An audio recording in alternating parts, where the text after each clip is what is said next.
All right. Hello, everyone. Today is a historic day, if I do say so myself. Today is the release date of Inanimate Insanity 2, the movie Act 1, also known as episode 16 of the season, entitled The Reality of the Situation. Um, yeah, I just figured, this episode raises a lot of questions. I really don't know how many of them I can necessarily answer, but I just kind of wanted to capture this as a moment in time because never will we be at a point again where, everyone sees a twist that we've been planning for years uh finally come to light. Yeah, I'm seeing a lot. Okay. Yeah, Brian, when I get you, I will catch you. Your days are numbered. You see, I've been getting a lot of these all day. So, I get it. I mean, this is to be expected. This is just kind of what my life is now. Everyone is just like, "Brian, you've caused all of my misery." And you know what? Yes, I have. You can blame me. It's fine. It's all good. Um Someone's got to do it. Okay, let's see. Oh, that's a good question. Brian, do they pay OJ rent? Great question, Jen. No, they don't. It's a hotel. He invited them all. And OJ's a millionaire. He doesn't need the money. He was doing it for all of them. So yeah. Wah wah. Song was so incredible. Thank you, V. Yeah, I mean, this was speaking of things that have been in the works for years. Let me tell you, I have a note from 2015 in which I wrote the first pass of lyrics to this song. It was about maybe like 80% of the way there ish, lyrics wise, purely lyrics wise, in terms of actual song. So much. I mean, the production by Ben and the amazing singing by Joshua, like all everyone that came together to make this dream a reality was unreal. But yeah, it was close to 10 years it took. I had this in my head. Obviously it's very Patter song-esque. I remember when I did the table read with the crew, they were like, "Oh, it's kind of like the monorail song from The Simpsons." And I'm like, "Yeah, it totally is that." But to be honest, when I first thought of this in my head, that was before I had even seen the monorail song. I just was obsessed with the interrogation song from Muppets Most Wanted. So if anyone has seen that in my influences for the Inanimate Insanity 2 movie, I included Muppets Most Wanted. And they're like, "Why is Muppets Most Wanted in there? Is there going to be something of kind of like a Constantine-esque mistaken identity plot where the contestants are fooled by some sort of meeple spy or something?" No, it's because this is absolutely inspired by the interrogation song, which I think is just one of the best songs ever. Yeah, if you ever watch Muppets Most Wanted, definitely watch the unnecessarily extended edition. In my opinion, it is necessarily extended, particularly due to the extended musical numbers within the film. So, it's a little hard to come by. I feel like you need to get the Blu-ray in order to see that cut. Or you can find on YouTube, someone put up the extended version of Interrogation Song or, listen to the album. It's amazing. Oh, so great. Yeah, no, seeing a lot of love for the song. That's awesome. Yeah, and a lot of hate for me. Thank you. Meave on 3GS. Oh, 3GS. The amount of times I've seen people being like, "When is 3GS coming back?" And now he came back. Yeah. Brian, you have no idea how happy I am that Knife and 3GS interacted. I've been waiting 4 years for this to happen. I'm genuinely so happy with how the whole scene turned out. Yeah, I'm really glad. You know, we never knew necessarily for a fact that 3GS was coming back. It was maybe like, oh, perhaps he served his purpose in that flashback.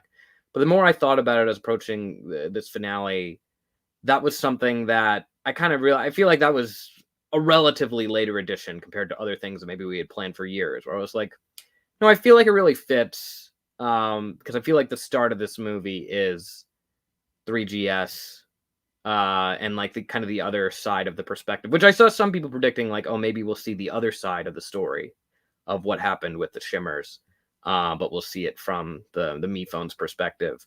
I had seen maybe one or two people say that, and that is indeed what happened. It was like, be really cool we could do some more with 3GS. So I know 3GS has a whole squad of fans. People come, they make the plush, they make like pins or necklaces, whatever. So despite basically just like appearing in one scene, pretty much, he has a whole fan base. So, oh, I'm sorry, you're live talking about the episode. Oh well, you know what? If everyone wants to go talk to go to Whoop's stream, then go see Whoop's stream. You know, Whoop was in the episode, did an amazing job, both animating for it, singing on it, sneaking his icon into as a silhouette. So, you know, it's also a very valid stream for you to check out. Or sorry, yeah, when did you first decide to add the plot twist? Yeah, like 20, I want to say like 2015 at the latest. At the latest. It was like early-ish season 2 days. Yeah. Yeah, no, this has been in the works for a while. It was, yeah, that in particular, I think, was the brainchild of me and Justin, something we were very passionate about. I feel like it was maybe like a little bit of a tough sell, because it's like, yeah, so then Mivone made all of them, and like, can we say this makes sense? I feel like there's like my heart like skipped a beat when I said that, because I've been holding on to the secret for so long. But yeah, so that was crazy. Whew, so yeah, that's how long I would call for years. Smargin, classic. Our Jammer, Bo and Do Reel, or were they also made by Mifone? Yeah, I mean, I won't get into specifics on what's real, what's not. I think you have to draw your own conclusions based on what you reveal, what is revealed in this episode.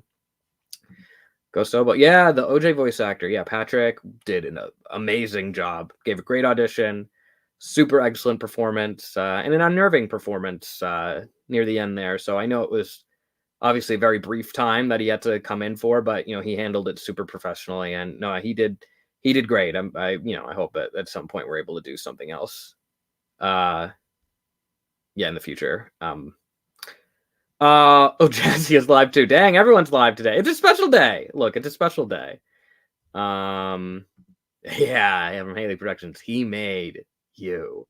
Oh, yeah. Recording with Joshua, who's the voice of Cobs, in the finale movie. He is unbelievable. Definitely go. I think, yeah, he's Tunnelberg, I want to say, on YouTube and maybe Twitter as well. He is unbelievable. He is like, because Cobbs has to say so much and sing in this episode. For me, it was very important because I was like, man, we have built up the threat of Cobbs for so long. And it almost brought to mind, and not to, say that we're treading on the same level of ground here, but like I was thinking about Avengers. And I was like, man, they built up Thanos for so long. And back in the day, when he wasn't like before like Infinity War, it was just like, man, people make fun of him. Like, that's the guy that sits in the chair. We never get to see him. He just always talks about like, oh, I'm going to do something one day. I'm going to sit in my chair. How it should have ended. He was the punching bag. He was a joke. And then, like, at the last second, he comes in and it's like, all right, it's at the climax. This is the villain built up all this time. Is it really going to be worth it? It's going to feel earned. And he was amazing. Everyone loves him.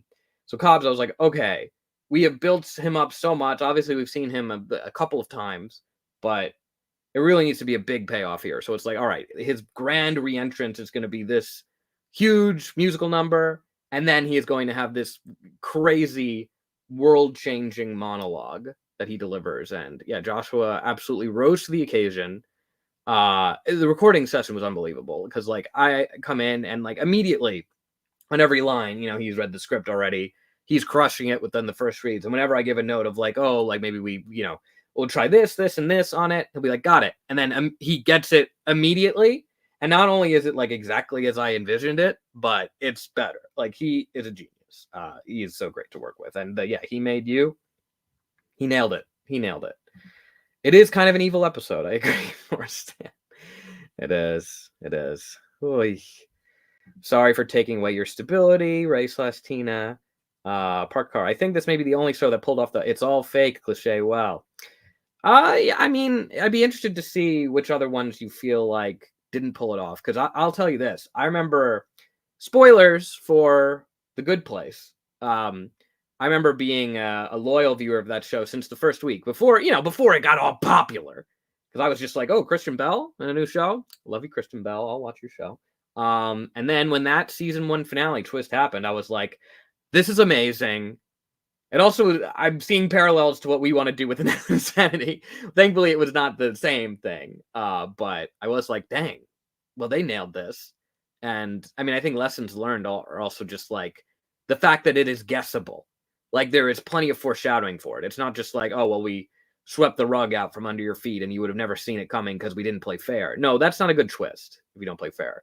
This, I'm seeing a lot of people catch on to much of the foreshadowing that has been done over the course of not just this season, but also Invitational, exit interviews, even.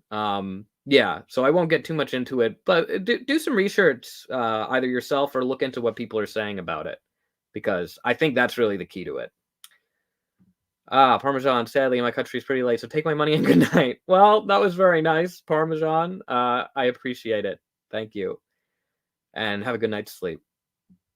Valentina Gonzalez. It was a great episode. Thank you very much. That really, I appreciate you saying that.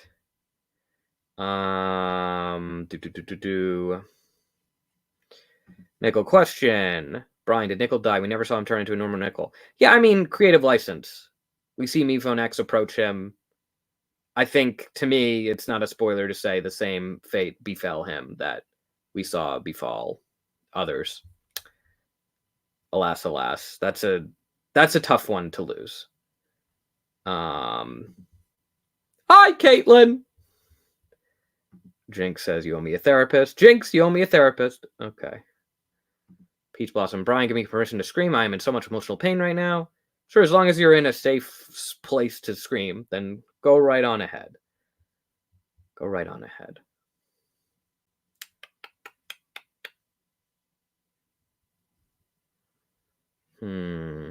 Eco Factor 14. I'm so happy that I saw Apple and Marshmallow. Oof.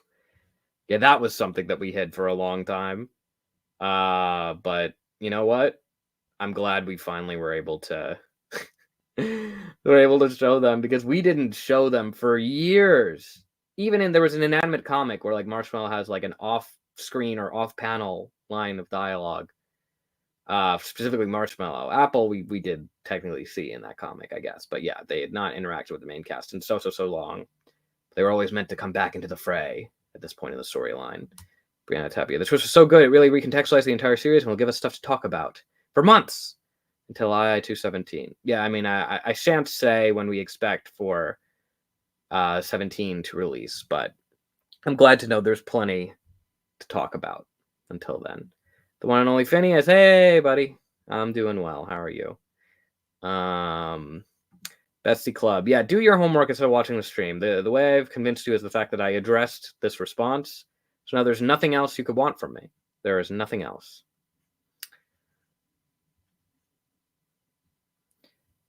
They're animated on the internet. What was the choice behind the characters that died?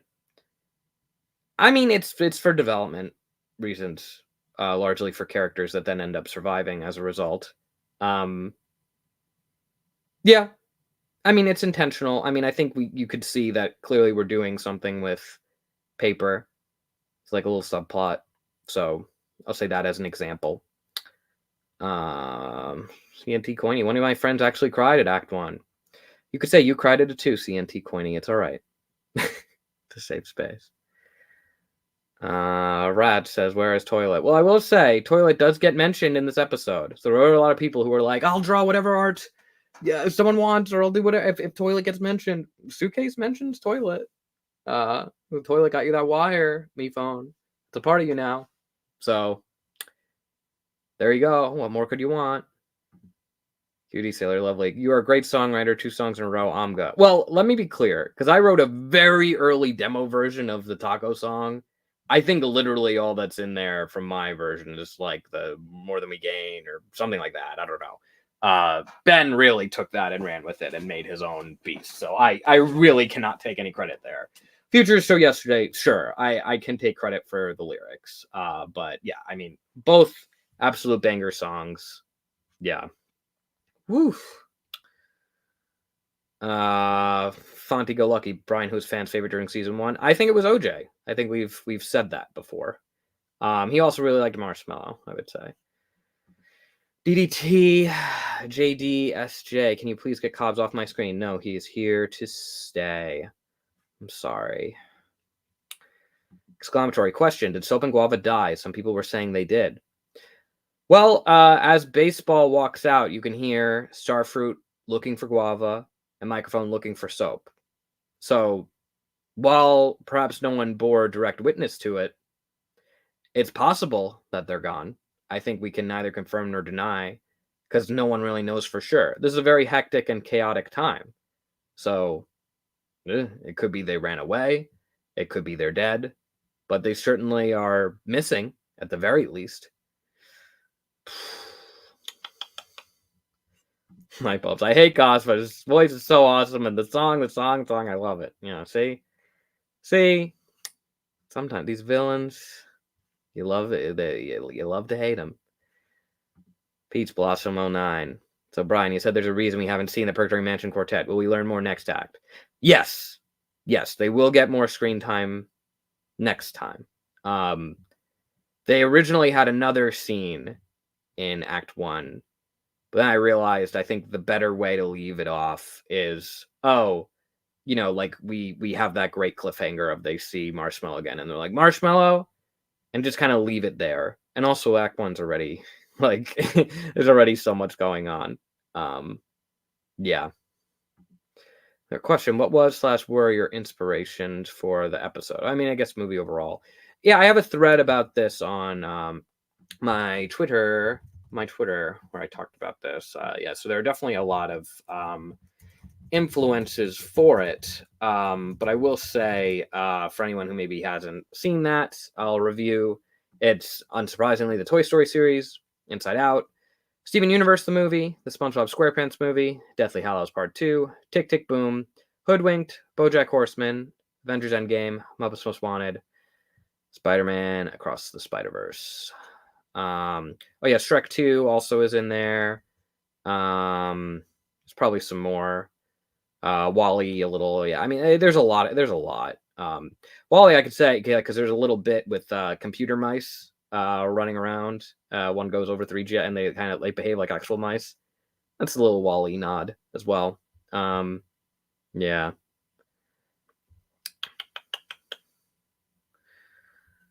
CC, did Cabby foreshadow the plot twist in that one moment in III-14 where she couldn't remember her parents?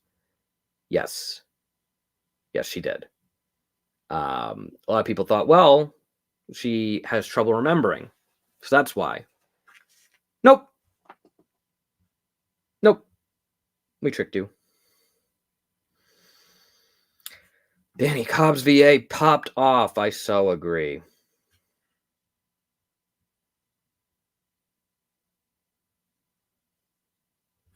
South Brian, thank you for writing the most earth-shattering episode known to man. I couldn't have asked for a better episode to start going insane over. Thank you very much for saying that. I appreciate it. Sugar, have Fan and Test Tube really thought about the fact that they made a robot based off someone they never met? Sorry that it's so off topic, but I've been thinking about it for a long time. Well, hopefully there's a little bit more clarity on it from this episode, because I feel like now it's maybe understood that this was something that I feel like people didn't really get. Fan and Test Tube did not, despite their encounter with Bo's ghost in Let Her Rip, they did go right back to the same denial that they had with it upon initially encountering her, because Meatphone was just like, oh yeah, it was just everything here is but an illusion, and it was just because Fan and Test Tube wouldn't stop freaking out. So that being explained, I think a lot of people were like, it's weird that they would make Bot when they know Bo as a ghost exists as a separate entity. So while I would certainly not say that excuses what they did, I think it contextualizes it a bit more, that they just think there is no iteration of Bo in existence any longer that they could have drawn upon. So, yeah. So, just something to keep in mind. From Spark Rizzle, how has the idea for the finale changed over time? Great question. I mean, it was always Knife and Suitcase. I feel like there are certain things that I could say here, but I can't say them yet, because you just haven't seen the full scope of all of it. it definitely took some time to solidify that it's like, oh yeah, well the challenge is just, you know, a straightforward, yeah, go fight him, or defeat him rather, and not the thing where it's like we're doing a challenge and then it's like interrupted. Uh, so that was a change, I could safely say. What else can I safely say at this point? Not a whole ton, I'm afraid. Yeah, I think there was also just, I think maybe a little bit of debate of who would actually be the finalists, but I know and I think the majority of the crew was like, it's Knife and Suitcase, baby. It's two of them, final two. Haley Productions, Lightbulb says, Painty, what's that sound? It feels... Uh-oh. Was this you saying like that they hear the siren or something? From Ephone X? Pay him $5 to make Lightbulb die? Is that what you're saying? Whoa, that's not, you're preaching to the choir there. The King of Blue second channel. I gotta say, you did an amazing job writing lyrics for the song for I2 episode 16. Well, when will it be released on Spotify? Great question. I think we've put it through the system. So it's whenever streaming platforms get their act together, they say, oh, it could take up to a week, or I don't know.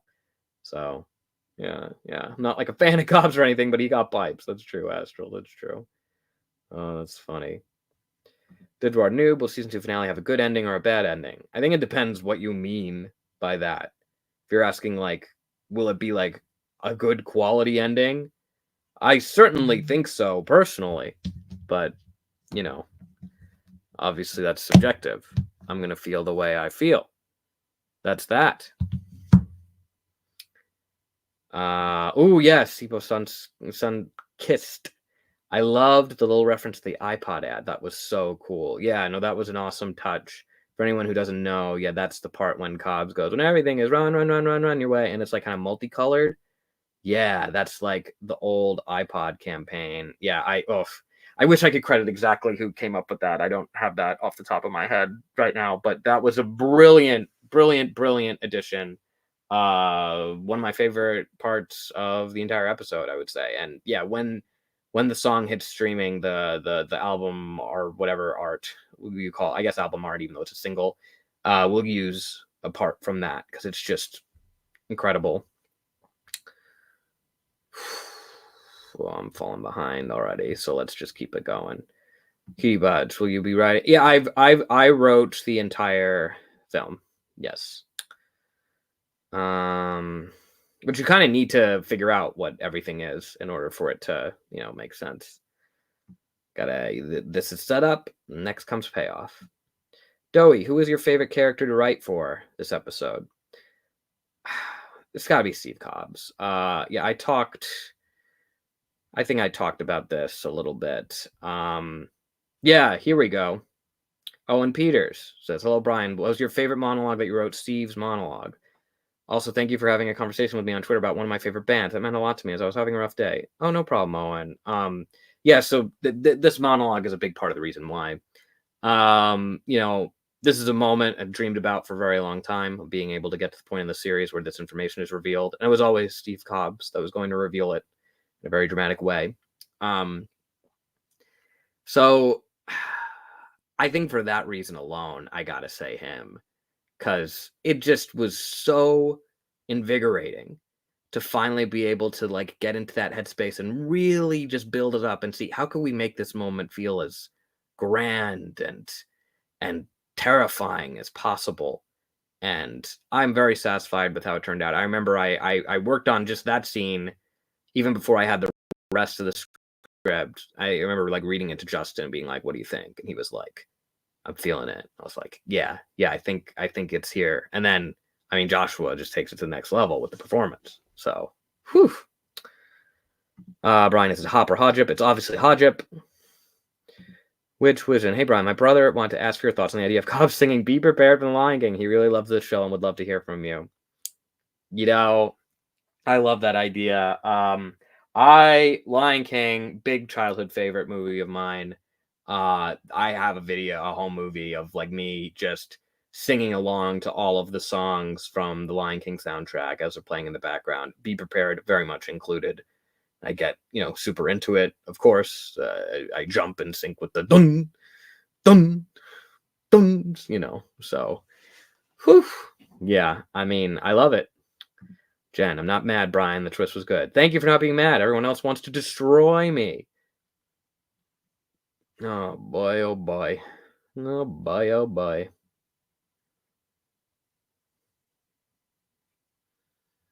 B-Man says, so is Cabby the only one without a past she was made to remember? It's an interesting question, because I feel like you can notice other contestants when they try to think back or define themselves, like Fan, for instance, in Hatching the Plan. It's like, you speak of your reality show, but beyond that, who are you? Fan's like, I don't know.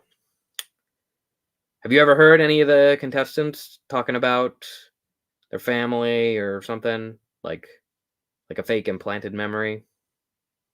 Just saying. Ghostly Scarf. Okay. Scarf. Okay, I need to say this now. Was season 3 real? Like, did it physically happen? I don't think I'm going to give any more detail than what we've seen already occur, but certainly seems like we at the very least see the season 3 contestants like really there. Like, I know for a second everyone's like, oh, is it just in Suitcase's head? And then she runs away. I've seen that come up in a couple of reaction videos, because then she runs away and they're still there, and everyone's like, oh, so they're really there. Oh, so that's interesting. Yeah.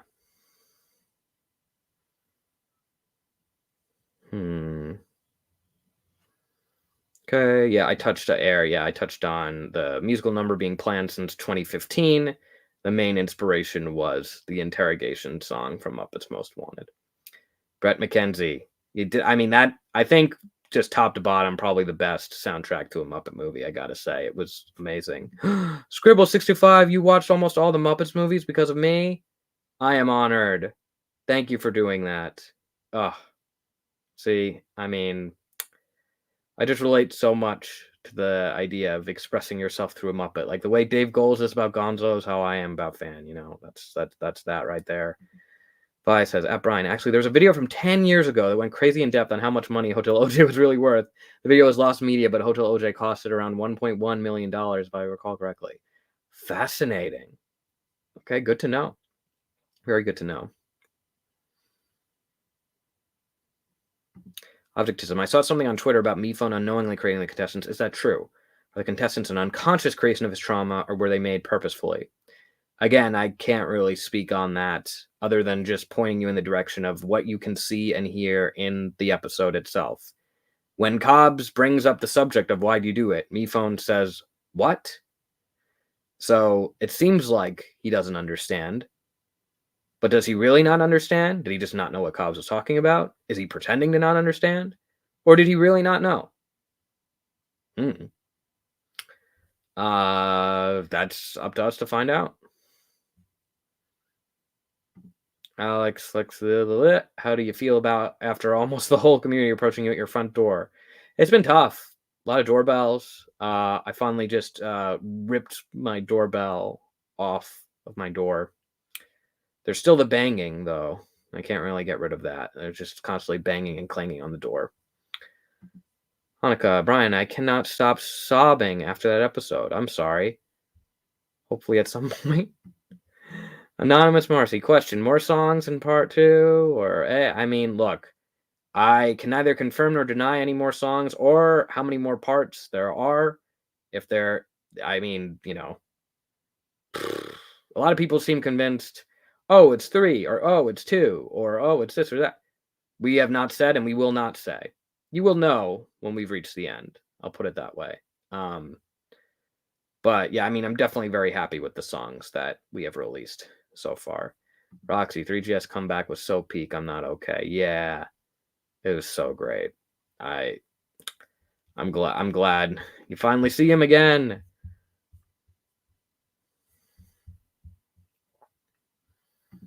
Snailfan, $10. Thank you. From what it sounds like, you've been sitting on this giant bombshell ever since I started watching the show in elementary school.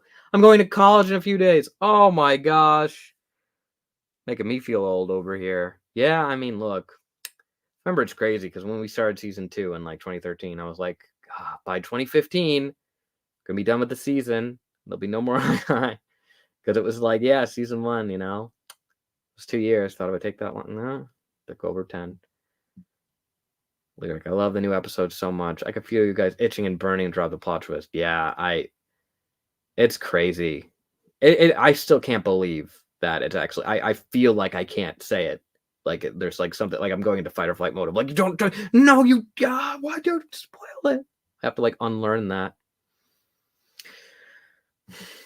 Goo goo go go over or gagu gaga whatever. This episode was so incredible. I'm curious, was the glitching at the end actually happening to the characters or just visual? I think for now that is open to your interpretation. Delango, thank you, Delango, for saying that the episode was so bum cheeks and asking who wrote it. I wrote it. Seems like other people enjoyed it, but you know, if you didn't like it, that's fine. Maybe it's not for you. Cry when 3GS return. You miss him so much. Thank you. Oh, another Brian when I catch you. You never will. I cannot be caught. From Lockett, Brian, say hello to my friend Bree. Is it Bree or Bry? So I'll say hi, Bry, or hi, Bree. You'll be so grateful. There you go. Oh my gosh. Episode makes you physically ill, Juniper? Go see a doctor immediately.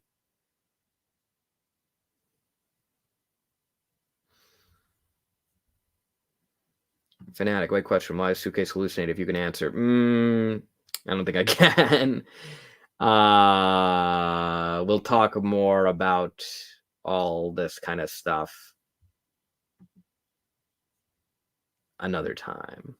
All I will say is that, I mean, I think what she faces is like, you know, I mean, it's genuine. It's not like she's like not actually going through what she's going through, if that makes sense. Hello, Spheragon. Hello, hello, hello.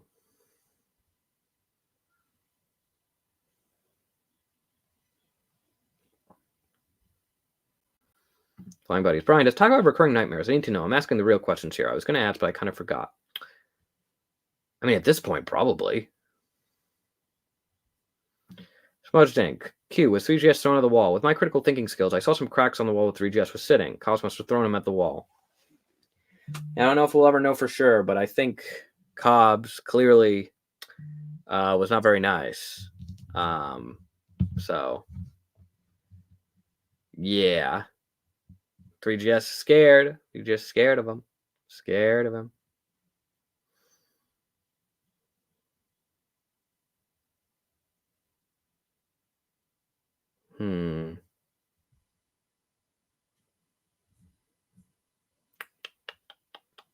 Like, well, all the auditions were kind of funny. Yeah, we weren't sure. Like, it was like, oh, should we show the old animation styles? It was like, no, we definitely should, and it's what makes the most sense, given the lore as well. Snally said, you have a bracelet that says "Kill Brian Koch." How do I feel about it? Not great, to be honest. Yeah, if that ends up in the wrong hands, it might be like, oh, I guess we have to. Melody. So was the SpongeBob movie reference at all in the first act, or would we have to wait for the other acts? I think honestly, it's more of a vibe than like, oh, hey, there's this moment that references SpongeBob movie. There's probably something in it where I'm like, oh yeah, no, that's kind of a SpongeBob movie thing. But I feel like even just the vibe of, hey, there's a mission that we got to go on now, in the same way that SpongeBob and Patrick have to go save Mr. Krabs. Suitcase and Knife are off on their mission. I know that seems very general because it's like, how often is there a thing where it's like you have to go on a quest? But I don't know. SpongeBob movie kind of was the blueprint. I will also say, if someone asks about how Steven Universe the movie was an influence, then I'll talk about that. But no one has asked, so I'm not going to answer a question no one has asked. So we'll see.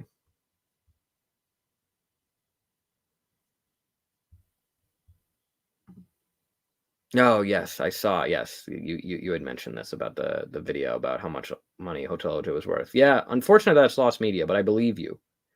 I believe you.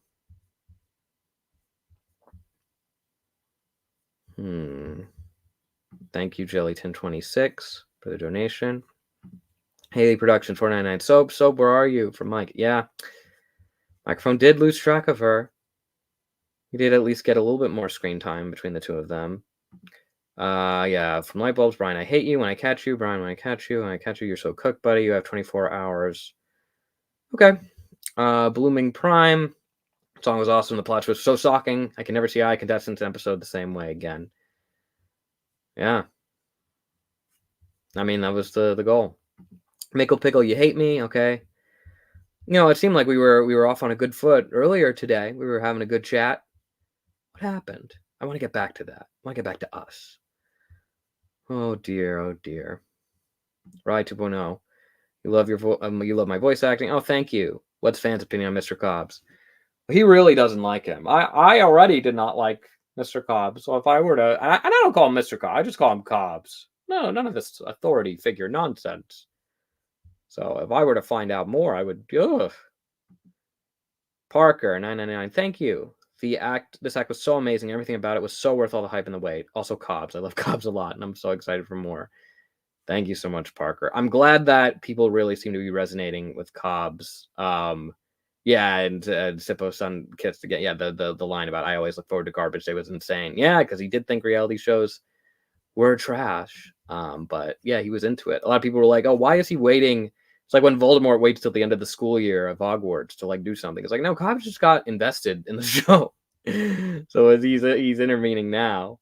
It's not just like a coincidence. I think that's kind of the best way of going about an explanation for that, honestly. Not just like, oh, well, I came when it would be at its dramatic peak, you know? Oh, my goodness.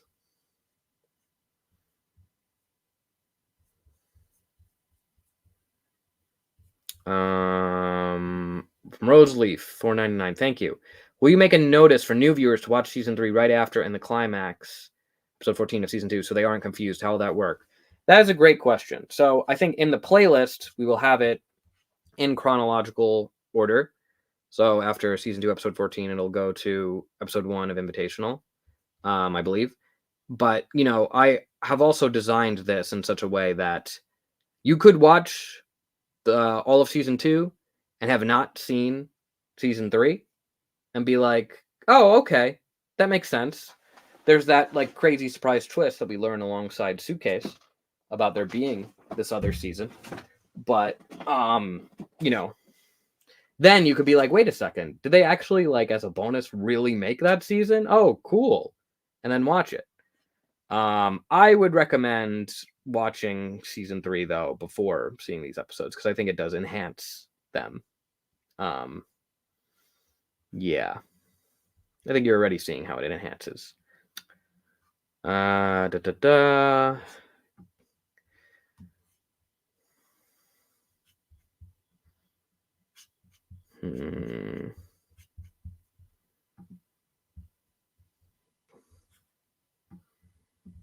What is this from?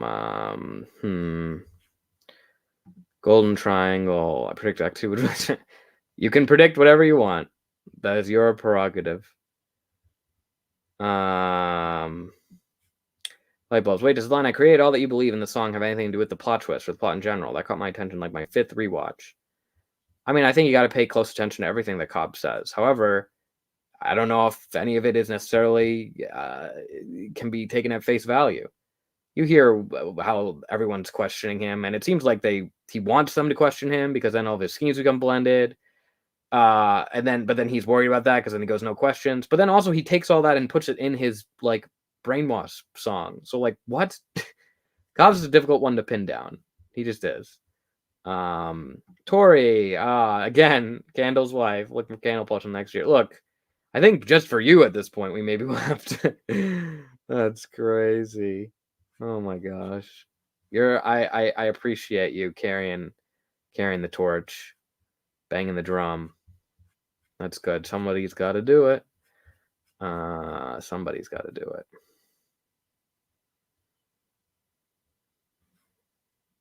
Let's see what else.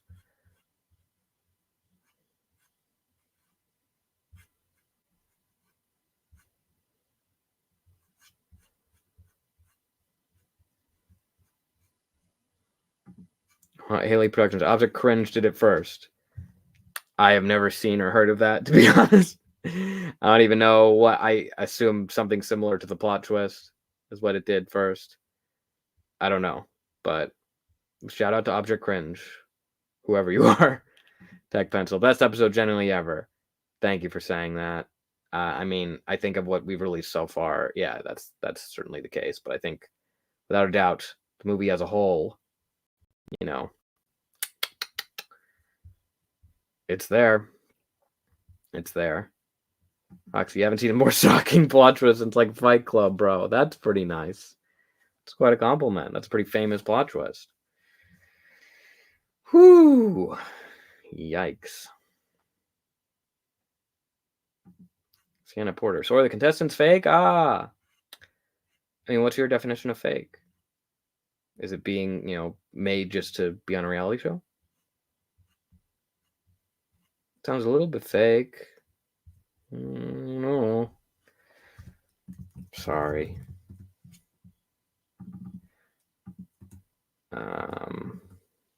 Oof. Okay, let's keep going. Cheesy Man 102. What happens if Me Phone X attacks Box?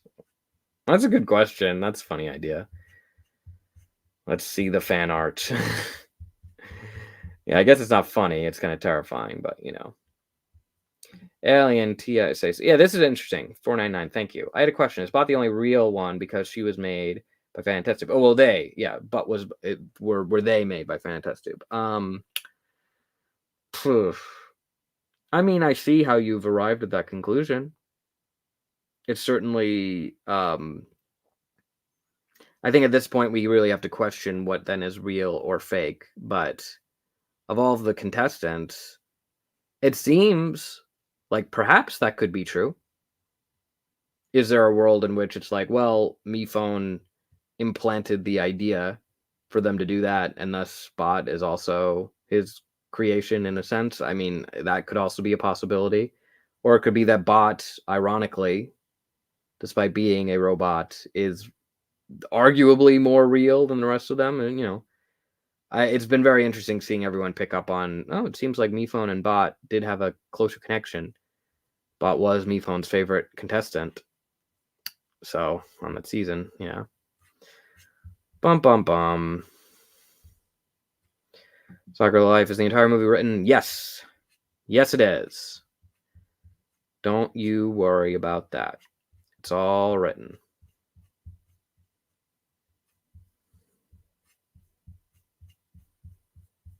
Okay.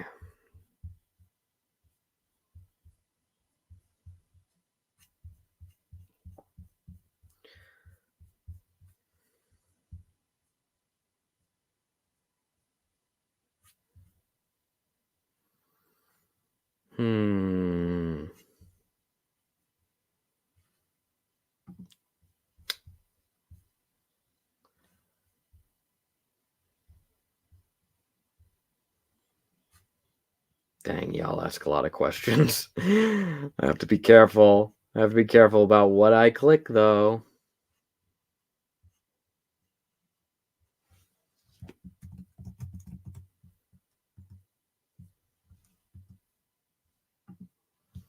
Beefy Hunkerson. I absolutely adored the new episode. I felt the Bojack inspo leak out of it in the best ways. Was there any specific Bojack episodes that inspired it? It felt a lot like the Showstopper to me.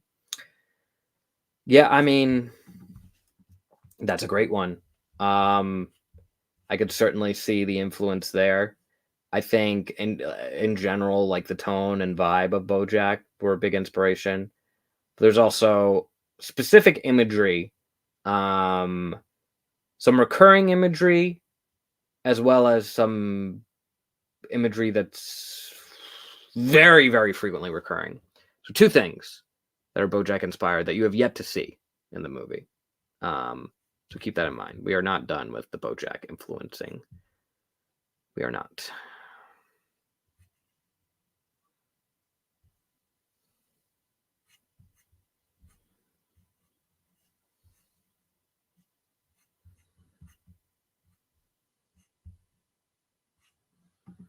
Missing Lego brick. I know Wreck-It Ralph was an inspiration, but I know some similarities. Interesting. Oh, well, I mean, maybe it's the thing of like, if you die outside your game, you're dead forever. Maybe that's what kind of similar stakes. I don't know. Yeah, well, nothing conscious, but obviously everything we see and take in becomes inspiration in a way. So I'm curious if there's anything else you had noticed, but That's cool.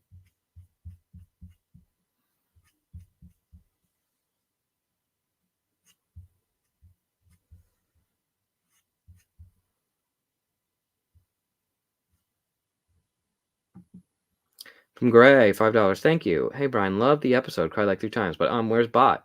We saw their best friend along with Cabby, but they were gone. Why is that? Ah. I don't know how much I can touch on this. I will say an element of it is kind of what I was saying earlier of I want it to be so that someone could watch this and then watch season 3 after. So fan kind of even says the thing, Suitcase, of like, well, we don't want to give the whole thing away, do we? So it's like, okay, we don't give away the winner. And Bot is kind of a big, deal. So that, yeah, consider that.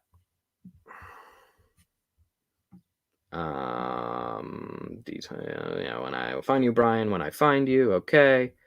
Sure. Everyone's trying to find me. Cake, hi. Can you say hi, Charlie and Pennsylvania? Of course I can. Hi, Charlie. Great to see you, Charlie. You're amazing.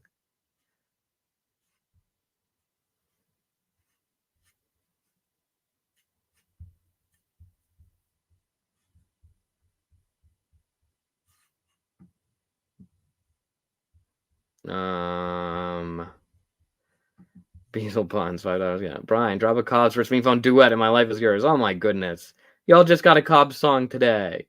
Don't get too greedy now. Oh my gosh. Oh my gosh. I appreciate it.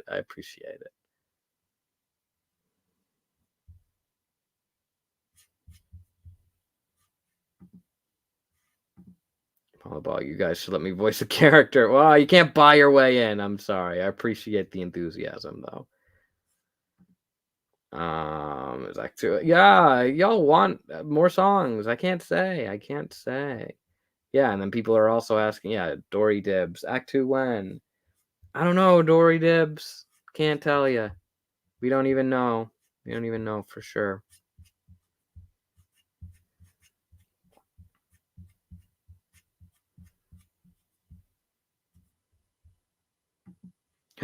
Theo M, thank you for the donation. Watched II since I was 11, and it's how I met my best friend.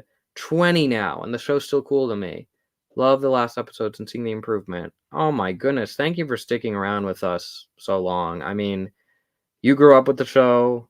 We grew up with the show. It's amazing that's how you met your best friend. I mean, it's how I met my best friends. So, I relate to you a lot.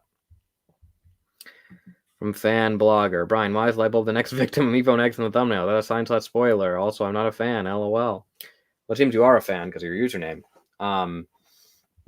Well, look, thumbnail you can't take as a literal representation of the episode because you also see like Suitcase and Knife reacting to MePhone X, and they don't come across MePhone X. So maybe don't take that at face value. That doesn't mean anyone is necessarily safe, but I'm just saying. Christine B, thank you for $9.99. Hi, Brian, it's me. Great episode. Question: did MePhone 4 really create all the characters? Also, did the people who died today die permanently? Oh, asking 2 questions. Let's see. Well, Cobs isn't lying. MePhone did make them. Did they die permanently? Well, I mean, there isn't. The icons disappeared. So I think they're certainly going to look for a way to come back from that. I mean, Knife asked, like, you can't come back from that, can you? And MePhone's like, I don't know. So, I mean, they're fighting for a chance to maybe be able to bring them back, but there's a very good chance that they can't.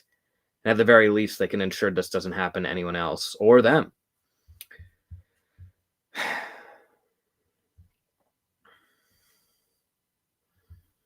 It's tough. There's tough times.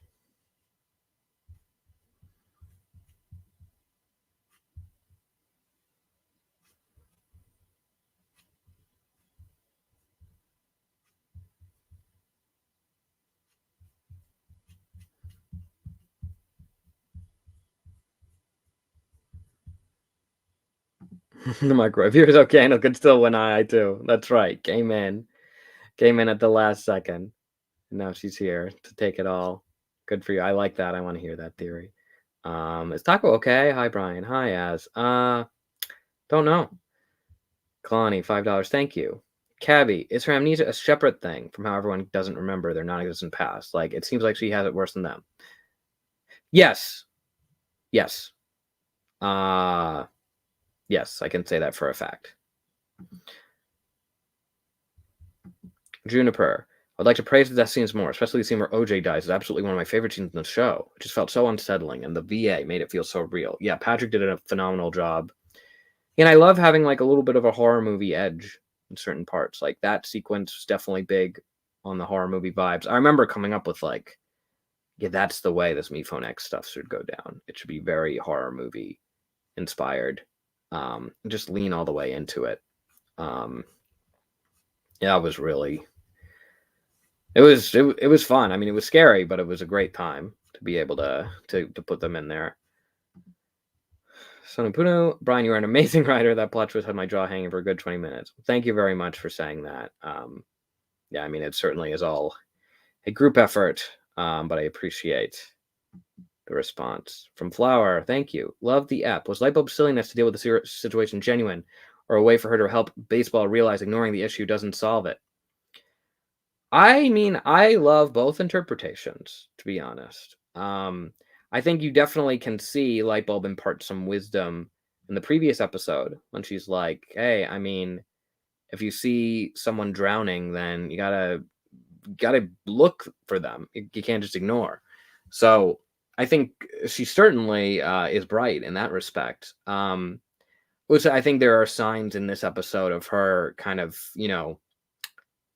not seeming like she's genuinely having a hard time being able to do this and looking for baseball to step in. But I do really enjoy your alternate interpretation as well of this is her way to kind of mentor baseball. So that's cool. I like that. The Cascade Collection. Thank you for the donation. Hey, Brian, great job with the writing and great job with the voice acting. Please never ever voice a megaphone named Neil on someone else's show and go on an Emily rant. That would be crazy. Only you and I are gonna get that. So yeah, I'm glad that this moment is for us. Oh dear. Oh dear. Oh dear. Oh dear.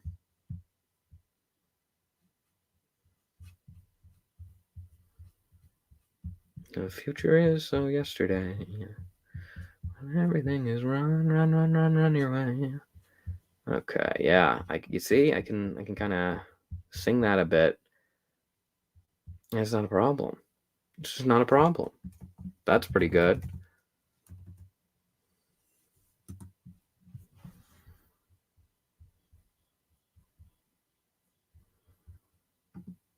Jazzy, thank you. I don't think this is the Jazzy, but it's a Jazzy. Brian, I love you. My friend wants me to ask if Salt and Pepper are going to get more screen time and talk. Also, I was your first TikTok follower. Yes, I did see that. I did see that you were. I'm very impressed that you found me that fast. I don't know how you did. Yes, they will. I know they did not get to speak in this episode. Don't worry. I mean, I'm not going to say they're taking over or anything, but there are certainly some good moments. Certainly some good moments. I love Salt and Pepper. It's my favorite Fans Fantastic Features episode, easily.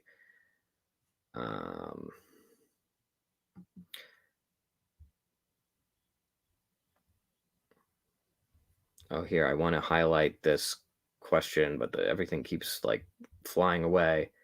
Well, someone had asked, I can't find it again. If it was a surprise seeing like the 50-50 split between Knife and Suitcase in the stream yesterday, which by the way, that stream was so fun to do. It was not a surprise because whenever we would do the events, I would ask like, okay, make some noise if you want Suitcase to win, make some noise if you want Knife to win. It would often be very even. Or maybe there'd be some events where it's like it was louder for one than the other, but both got so much cheering. It was never like crickets and then one goes, woo, It wasn't like that. So yeah, I was not surprised personally. Because this episode you're shaking, screaming, crying in your closet. IL white fries. Why? I'm not okay anymore. I-16 broke me. It changed me. Okay. I'm sorry about that. Maybe one day you can change back. Or you know what? Maybe sometimes it's good. It's good to change.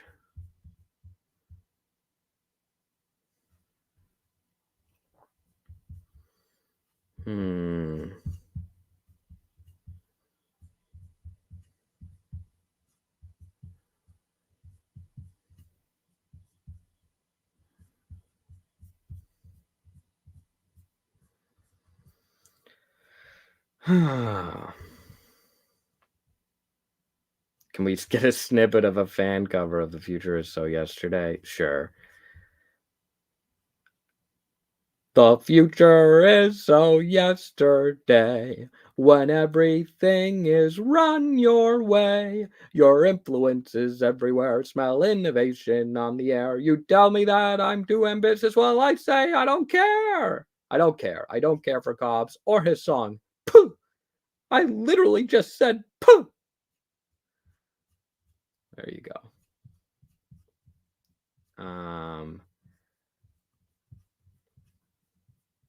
Oh, so many messages. From Blight Fallen, $5. Thank you. Love the plot twist and all its foreshadowing. When the crew decide on Knife and Suitcase's final two, did you go back and forth or did you know early? I mean, obviously we were a viewer voting based show for a good period of time, but I think we all wanted Knife and Suitcase since 2013. I know I definitely did. There's, I think, one differing opinion if someone that's not on the crew anymore, but I know I wanted Knife and Suitcase. As did, yeah, I mean, Justin definitely did. Adam did as well. Yeah, I really appreciated the way that they kind of twisted and turned and complemented each other. They sort of cross paths. So it is like they swap in a way. They switch places, so to speak. Suitcase becomes more abrasive in a way, and Knife becomes more sensitive in a way. I think it's very surface level to be like, oh, then they just are like each other now, and now one is mean, the other is nice, but still interesting. Pronounced Marcy. Oh yeah. Hi, Marcy and Tori. Thanks for watching. There you go. Beelzy Buns, thank you again. Don't know if it's been asked yet, but I noticed 3GS doesn't really move his legs at all. Did his damage cause him to become inactive, or the fact he hasn't moved in probably 10 plus years? Yeah, I mean, that isn't to say that he can't move. I think he just doesn't want to. I think that's the main thing. He's like, I am stuck. I am stuck here. And I'm not moving because Cobs, who knows what he'll do this time. Seagull, the plot twist made me question my reality, and it's still making me question my reality. I'm not doing great. You're paying for my therapy. Sorry about that. Strawberry, my girlfriend wanted to ask, when anyone and I have a Tumblr blog besides Fan? I mean, maybe TestTube would join, mainly just because Fan has asked her so many times. She's like, okay, I'll try it. If it makes you happy. Sure. It's been 11 hours since Nicholas' death. I have not been the same since. I've seen him in my dreams, and I drew him on my mirror, looking back at me to convince myself that he is alive. Watch out, Brian. Okay, I mean, you've had multiple dreams since in these 11 hours? Okay. Cool. Dang. Pile Ball. I did the BFDI marathon. I'm doing an II1 soon. Thank you for the donation, and I hope you enjoy the marathon. I was marathoning some old season 2 episodes today just because I was feeling in the mood, nostalgic. I'll take a look back. Some of these I haven't seen in a long time, but, they're still very much living up in my head. Word for word, bar for bar. I know them very well inside and out. Leo, Puppy Gamer, thank you. Donation. Nice episode. I live for plot twists. Also, will Pickle be alive again? Ah! I can't speak to this any more than what I said last time. We don't know, as the contestants and MePhone don't know, if there's any way to possibly bring them back. But I do want to mitigate expectations here and just say that it's looking pretty bleak. Is that okay to? That's okay to say. Yeah, I mean, it's looking pretty bleak.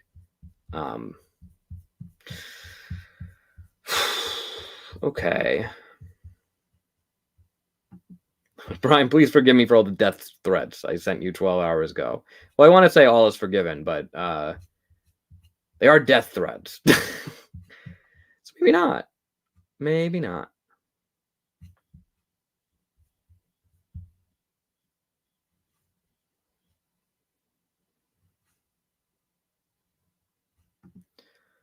Meadowstrom, you better watch out. You better watch out. You better not hide. You better run from a crowd of people. The mobs of Brian haters are coming to town. Oh no.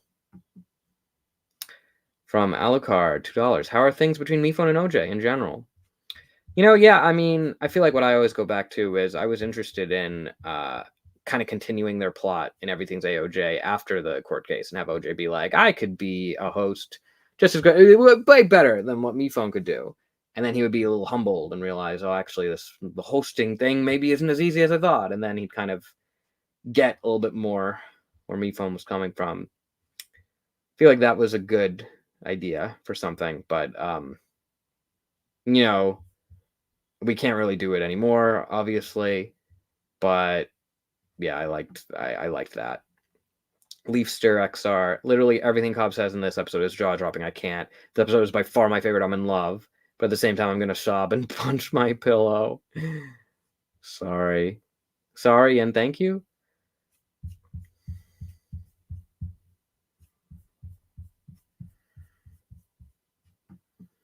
People keep asking if Toilet's okay and info. I can't confirm or deny. All I'll just say is, look, Toilet got mentioned in the episode. What more do you want from me? We're good to go. We're HOTTOGO, as a matter of fact. Beelzebubs, thank you again. So we get any more words of encouragement of 4 ads? Please, I need more content of the best MePhone ever. Well, look, I mean, MePhone for us is a great guy. Obviously, we've seen that MePhone 4 was able to look to those words of encouragement in terms of if we'll ever see that again. I mean, I think it was certainly special to see it in the episode in which it appeared, the Invitational finale. I don't know if we'll necessarily see something like that again, but I'm glad to hear that you really enjoyed that. Because I really like that too. It was great to be able to play him again after all this time in like a proper episode instead of just as like a voice request or something, which is fun too. Hurricane Hunter Jackson, hey there. Hello, Brian. Excellent job writing the episode. Thank you so much. Question, was fan glitching and hatching the plan while abducted secret foreshadowing? Yes. Yes, it was. And we knew we could get away with it because it was like, oh, it's alien, extraterrestrial. Oh, they're getting beamed up and it's weird. Haha. No, it was foreshadowing. I know some people theorized about it, but they were pretty quiet. They were pretty quiet about it. So, Librarify 199. Object Cringe 20 did this like 4 years before you. Someone else said that early in the stream. I have not heard of Object Cringe, but cool. Maybe we got to check it out now.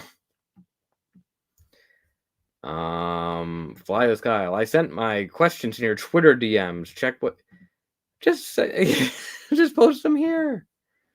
What is your what's your account on Twitter? Because I'm looking at my DMs right now, and I feel like it's not the same thing. Because I'm not seeing a Kyle pop up. Yeah, I'm not seeing a Kyle. You gotta just say your question, my guy. Oh boy, oh boy.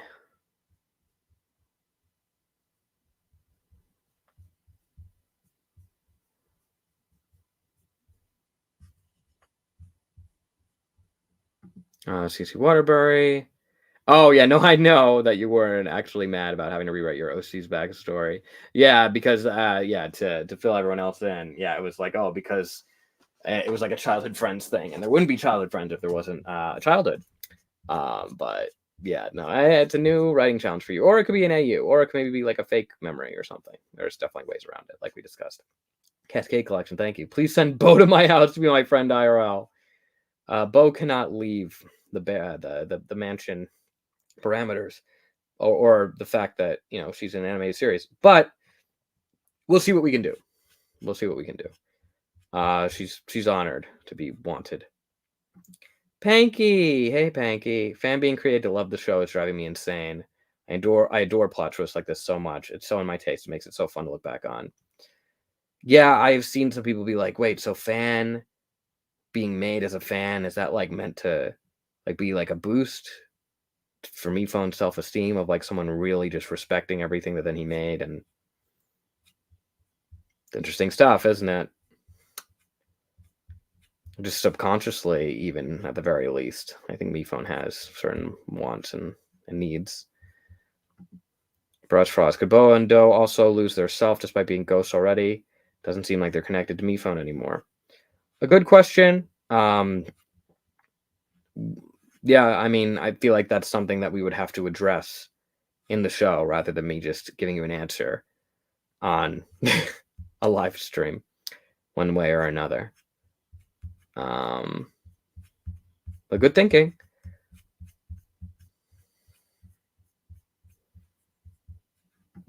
Flatus Kyle. Oh, well, I'm only reading this because you gave money. Because I would have never said it otherwise. But you said that Brian Koch is a genius. And who am I to disagree? Well, you all are very nice. Thank you. From Ruby, thank you. Hi, Brian. Why would Nickel mention a suitcase? It seems we happened that early when interacting with her. Suitcase is more emo now. Yeah, Nickel has never been the most sensitive.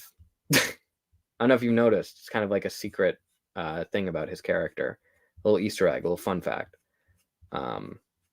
Yeah. He's not the best. Not the best at that. From Quig.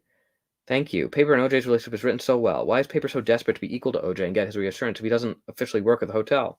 Yeah, we kind of got into this in the the Hotel OJ party stream yesterday. The Hajib stream, as the real one to say. Yeah, clearly he values OJ's opinion quite a lot, and wants to be in good standing with OJ even after their time in the competition together.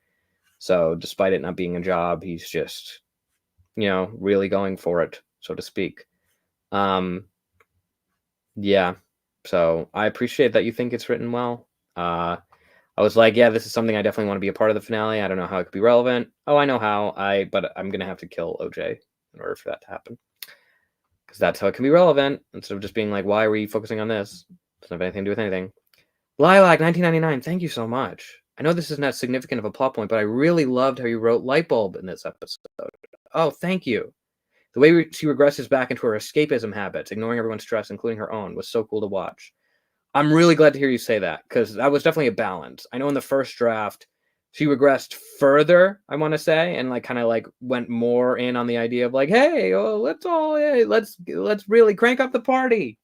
And I scaled it back. We took out a scene because I don't think it was really working, honestly. It was just, I don't know. It just felt like it was too much of a step backwards. I knew it was yeah, it will be a step backwards, but it can't be too much. And I was worried even this, people will be like, Lightbulb, what are you doing? You got to do better than this. So I really am glad to hear that you felt it was not only believable, but that you actually really enjoyed it. Again, telling me about Object Cringe. I heard ya. Beazle Buns. Another one. Thank you. Oh my gosh. Oh, just remember, forgot to ask last time. But would Forrest being alive during season 2 affect Miphone's behavior? Alive? Well, I mean, he's not alive. He sacrificed himself.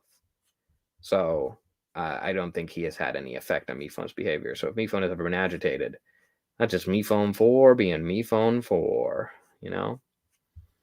Good old Miphone 4 being Miphone 4. Can you say trans rights in culture? Absolutely. Trans rights! Trans rights! Starfruit here to say trans rights. Ballpoint pen It's here to say trans rights. There we go. Great, great question.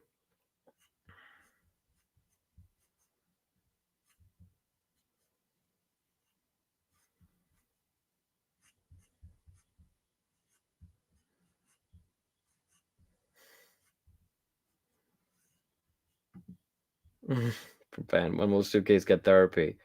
I don't know. Would probably be a good idea sooner rather than later. Hey, I'm not going to tell her how to live her life. My goodness, keep saying about object cringe. I'm glad. I guess we gotta let's all stop answering questions for a bit and just watch object cringe and how they did it before us. Simpsons did it. Forget Simpsons did it. It's object cringe did it.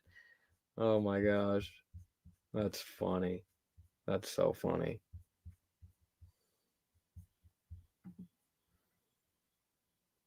I'm curious. Are we gonna see more season 3 contestants?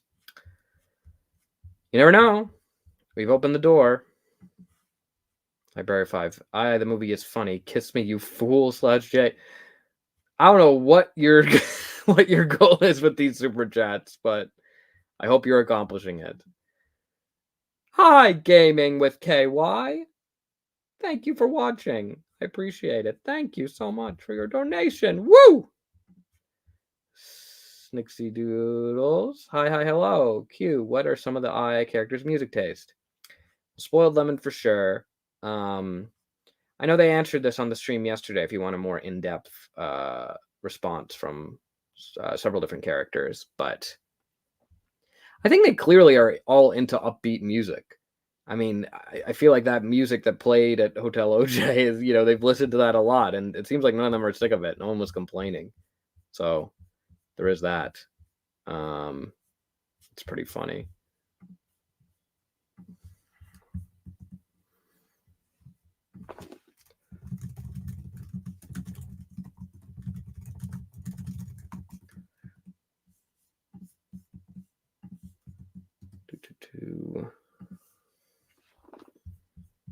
Okay, let's see.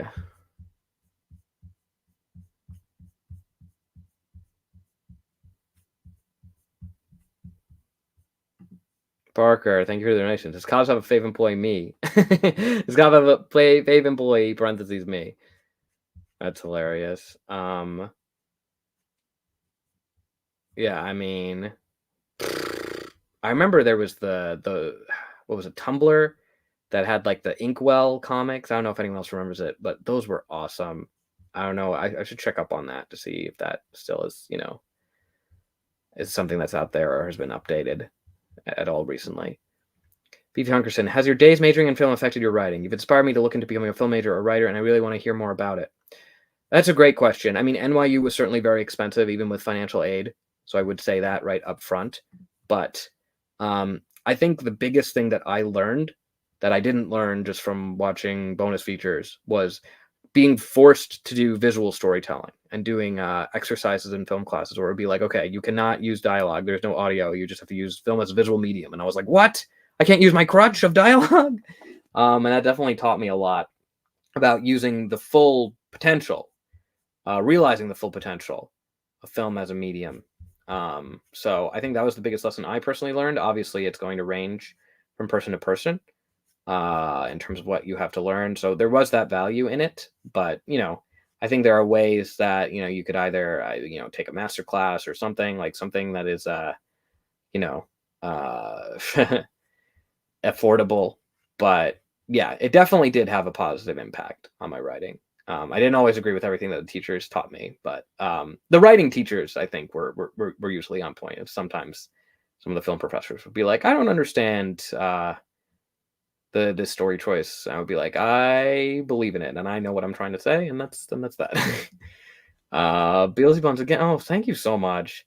Off topic, but before I say hi to Chad. Hi, Chad. It's me.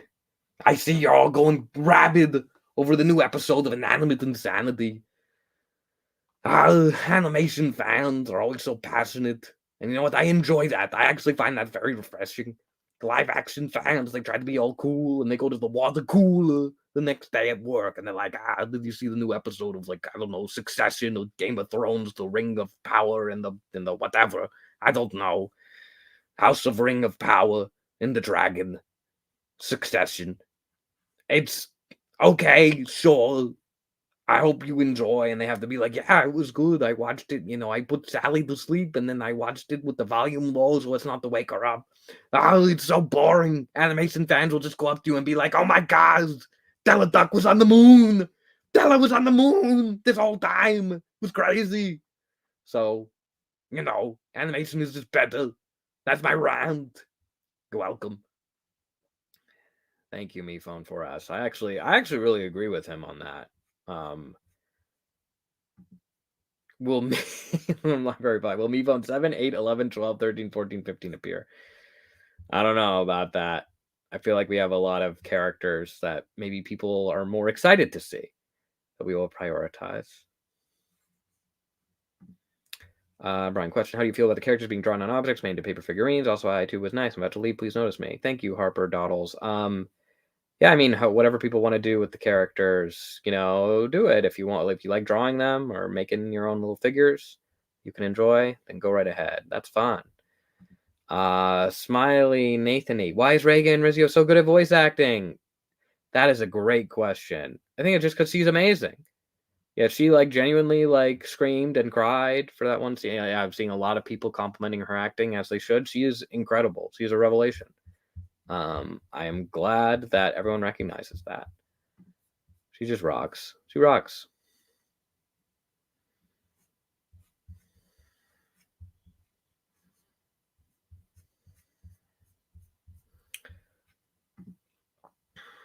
Carmen, I'd love an ice cream cone. As long as it doesn't... Oh, they melt so quickly in the sun. Oh, it's already melted. Oh my goodness. My ice cream cone! At least I still have the cone.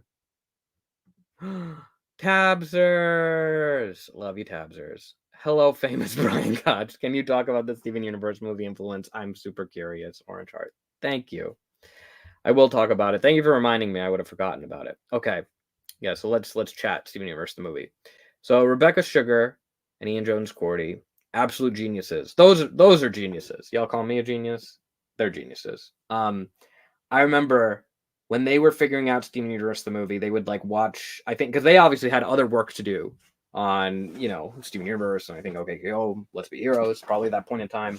So they would just each night or something like that be like, all right, let's watch a movie based on a TV show together and study what about it works, what doesn't, and just learn it. A Goofy movie they really love because that, a lot of people don't know, adaptation of Goof Troop.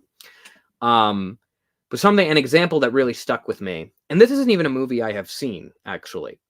They talked about Beavis and Butthead, the Beavis and Butthead movie. I think Beavis and Butthead Do America or something, whatever that original Beavis and Butthead movie from the 90s is. And they talked about how Beavis and Butthead as a show is basically them sitting on the couch, reacting to music videos and kind of commentating on them, mocking them, making fun of them. That's the whole thing. Pretty simple. How do you make a movie out of that? That doesn't really scream big screen. But then she said something that really blew my mind, which was well, if you're going to make a movie based on a show, what you have to do is you have to take what is the core driving element of the show and remove it. And the point of the movie is to get that back so we could restore order and the show can be once more. So in the case of Beavis and Butthead's movie, the TV that they watch gets taken or stolen or something, and they got to get the TV back, apparently, which is hilarious. So that is what brings them out of their living room and drives them on this whole adventure.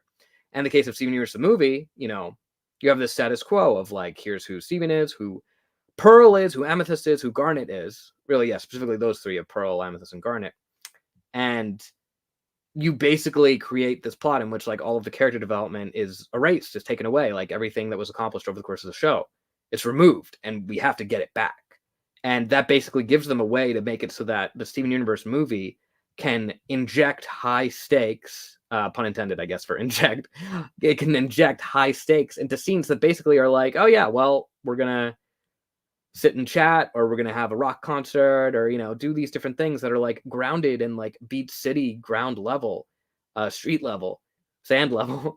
But it all really matters and feels big because it's for this purpose of getting us back to what the show is. So in Inanimate Insanity, the movie, we're losing contestants, and like we got to stop losing them because otherwise the show is gone. The show is falling apart. That's the movie. A movie is when the show falls apart. Rebecca Sugar taught me many things, both creatively and just in life, I would say, and that's just one of the lessons they've imparted. So hopefully that answers the question. Library of 5. Brian, you made me spend $30 with these super chats. Please answer. I didn't make you do anything. Let's clarify.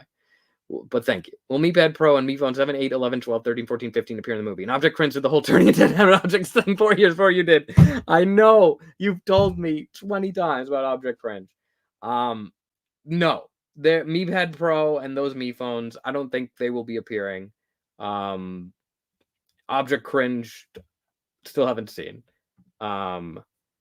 Oh, you know what? I actually just noticed. I don't even know when they joined because oh my gosh. Oh, maybe it was just okay, I think it was just now. Okay, good. We have a special guest. Say hello. Hello, everyone. I am Jazzy Oliver, and I am here to invade Brian's live stream. Wahaha. Ah, yes, you are. The voice of Paintbrush in the audio. Not in the flesh, in the audio. Yeah. Indeed. Oh my goodness. How are you today, Jazzy? I'm doing quite well, honestly. It's funny that we both had the same idea because I was like, I was just mostly done doing stuff for the night, and then I just thought to myself, I don't want to go to sleep. I want to talk about object show stuff because there's a lot that's been going on. Yeah. I mean, I can't even.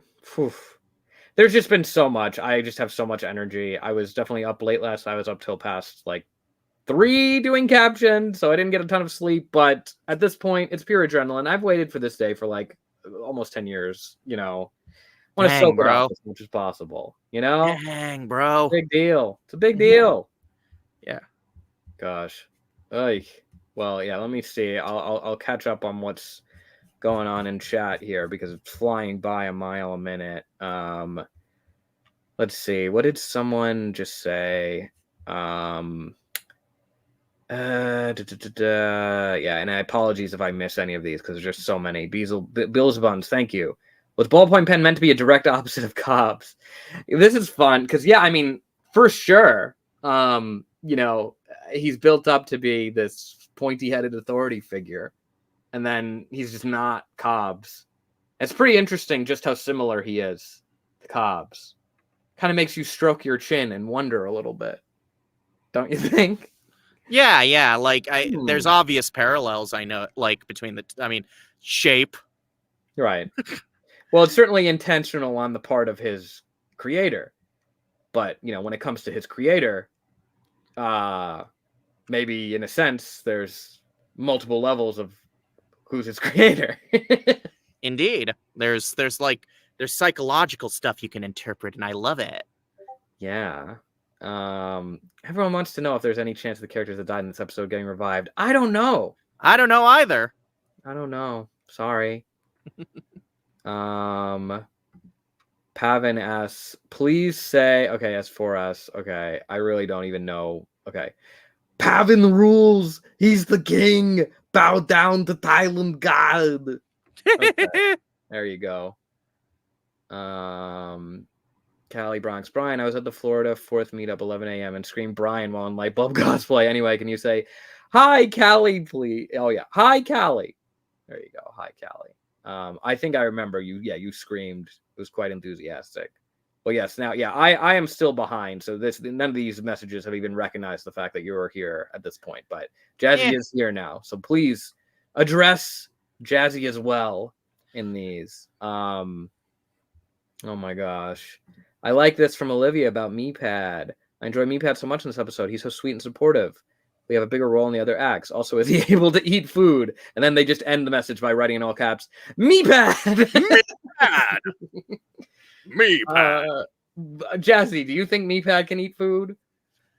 I think it would be very difficult. Like Yeah. he's a screen. How does screen eat food? There's Well, my Mephone eats food, but Oh, true. Mephone has a mouth. Right, Meatpad's right. mouth is like wavy things. Right. When he's not talking, he looks like a South Park Canadian, and when he's talking, Right. it's like sound waves. So I don't know. That was delicious. Yeah, like I can't really picture it. But he is definitely sweet and supportive, and I mean, I think he certainly has a significant role, even if it's not necessarily a ton of screen time. And I would think that would continue forward through the rest of the film, I could say. Gray, hello to Gray. I don't really like that color that much. Red is better, but I suppose you'll suffice. Indeed. Jazzy, by any chance have you seen Kipo and the Age of Wonder Beasts? I have. That is a horrifically underrated shows. It is so good. Oh, I'm really glad to hear that because most people don't know about it. Yeah, I did videos on each season on my channel. So this person was just asking, yeah, like watch videos on Kipo. Is the contestant being deleted at all inspired by the cure for the mutes in Kipo season 3? That's a great question. We already had that planned, so no. But I do love Kipo, as you know, because I've seen the videos. But yes, Kipo was so good. It was amazing. Yeah. Do you have like a favorite, like either like character or like standout episode or moment from that show? There's so many.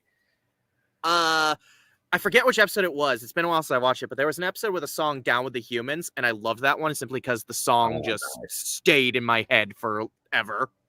That's a really good one. Yeah, I mean, Ratland obviously is great. I always liked the first Mulholland episode a lot. I thought that one was awesome when they like are in the dreams, but like bad dreams. Yeah. Oh, I need to watch it again. I remember loving it, but I only saw it the initial viewing. So honestly, one of the most peak genres in existence is whenever an episode of an animated show does "we're going into dreams." It always is good. Like it's always a banger. They need to just do it. Lehman asked for if fan can say Nick Loon canon. Sure, I don't have the authority to say it, but Nick Loon canon. Hey, take it, run with it, clip it, put it in your TikTok CapCut. Okay. Hi Pink, and they're also asking what my opinion is about Pokemon. I didn't have much experience with Pokemon growing up. I was more of a Lilo and Stitch the series kid. Jazzy, I'm assuming you know more about Pokemon. Yes. I was a massive Pokemon fan back in the day. In fact, the whole reason why I was practically begging you to let me voice in Inanimate was because I was such a big Pokemon fan. So well, there you go. Yeah, I definitely missed the train. I was very much into the original Kanto region anime. Most after that is kind of beyond me. I did catch up with the movies, oddly enough, back in the day, Pokemon 3 being my favorite. And I play the games aplenty when I can. And it's a franchise I like, so. Yes, I did watch the Detective Pikachu film, and I saw the first episode of Concierge, which was really good. Detective Pikachu was a lot of fun. Yeah, that was good too. Yeah.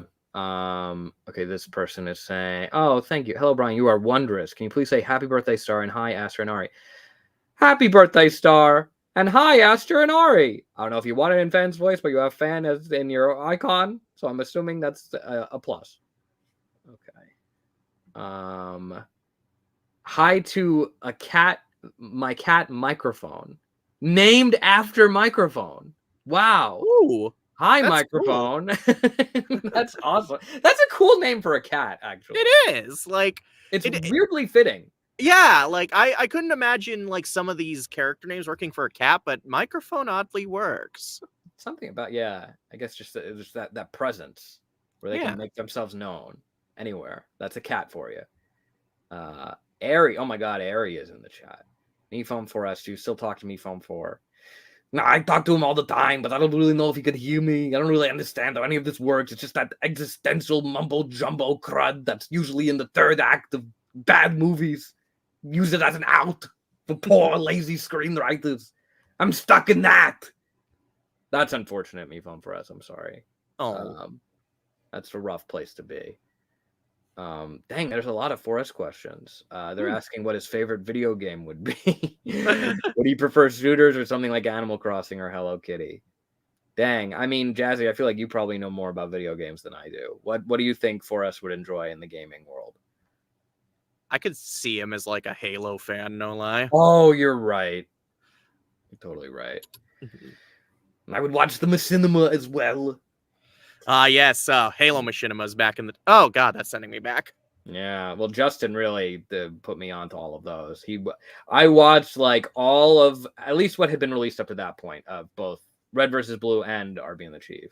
Did I ever tell you that Justin and I worked together? Yeah, I was like, I forget if the fans don't know though, so tell the story. So, a friend of mine who I used to do Machinimas with, messaged me like a few months ago, and he says, dude, you know Justin Chapman used to work on those Machinimas I had you in, right? And I was like, I had him as a voice actor, and I'm like, no way. And he's like, yeah. And then he pulls up an old video. I listened to one of the characters. I'm like, that's Justin. And I'm also in the video. What? That's crazy. I did see the video. Yeah, so it was kind of just crazy to just realize that even before I actually met the guy, I had been involved in some form of project with him. It feels so fitting.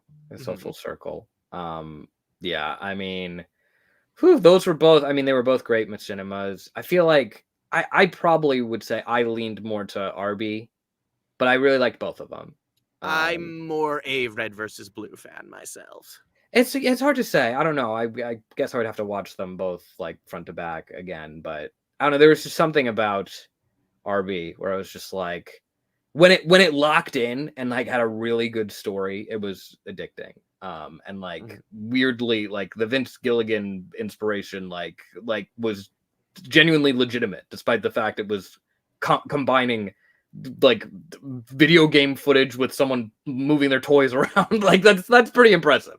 Oh yeah, absolutely. I do remember. I didn't watch a lot of RB and the Chief back in the day, but I watched quite a bit of it. So, and I remember it being funny. So, yeah. Well, it's again one of those shows that was it on TV tropes like the Cerebrus syndrome or whatever. Like it takes a turn, like II does, I guess, or it just gets super serious. Here's a question for you, Jazzy from Brush Frost. Woo! If you know Warrior Cats, do you know if Paintbrush would read Warrior Cats? All I know about Warrior Cats is what Justin says about it. I've never read Warrior Cats. I hear a lot about it. It sounds like something that would be up PB's alley, but I don't know. Yeah, I'm sure it would be. It probably would be up fans' alley as well. Justin, has info dumped about it to me a number of times, and I basically never retain anything about it other than the fact that the cats have crazy names that don't sound like cat names. But I guess they have an elevated society or something. From Pizza Blue 4. Hi, Brian and Jazzy. Today's my birthday. Can I get a happy birthday message from Fan and Paintbrush? Okay, yeah, so this is for Pizza Blue 4. Take it, Paintbrush. Happy birthday, Pizza Blue 4. Happy birthday, Pizza Blue 4. Enjoy some pizza, preferably not blue. We want you in good health. No, if it's blue, that's not good pizza. No. Trust us, we would know. We did a pizza making challenge. Quig, 499. I really want to thank you for buying my alternate reality show charm. Oh yeah, it was great. I mean, definitely one of my favorite episodes. I'm happy to encourage you as an artist. I thought you did a wonderful job with it. And then Lulu Candy asks you, Jazzy, did you know about the plot of the show beforehand, or did you find out about the twist when you got the script? Okay, so I'm not involved. Obviously, I'm not involved in the writing process. I am merely a voice in this series. And so I did not learn the twist until I got the script back in April, I believe. And I mentioned this on the other stream I did, right before entering this one. But I was so getting into II and finally learning everything there is to know. And then I read that script, and it completely upends my day. That is how you know I have entered true brain rot. Yeah. Yeah, no, it usually is the case. Like, I mean, I think maybe some of the people who've been on the show for a very long time, like Ben or Dee or Sam, they knew. But it was a very, very select group that knew. This was protected information, closely guarded. It's on a need to know basis, and not many people needed to know until they needed to. Well, also just I think people forget that I'm still relatively new compared to That's a true. lot of you guys. I've only been here for nearing 2 years now, so That's crazy. Dang, that's a long time. mm-hmm. Oh, I like this from M. Can we get some casual paintbrush and fan banter? Yeah, okay, so yeah, paintbrush. There's a new season finale of one of my favorite shows. It's going to be airing today. I'm really excited. Oh, really? What show? It's called, it's another one of these object type shows, and I've just been kind of casually viewing it, but I have to say I'm really interested to see who wins. I really hope they kind of just sort of stick in their ballpark. Don't do anything that's too outside of the. I hate when a show tries to overexert itself. You know what I mean? Like go completely shift in tone or something? Yeah, like when it's like too big. It's like this isn't really the show anymore. Like I hate when that happens. Well, I guess if you like it, you like it. If you don't, oh well, you have good memories of it at least. Exactly. Well, anyway, on a completely unrelated note, our season 2 finale is about to be starting, and I can't wait for it to be a nice, fun time for all involved. Oh yeah, completely fun, lighthearted, fun, nothing too bad happening. I couldn't have said it better myself, so I won't even try. Great. From Ninfram. The future is so yesterday. When Knife thinks about Pickle's corpse, is it actually Pickle's corpse or the famous magic pickle that makes you mad and punch someone?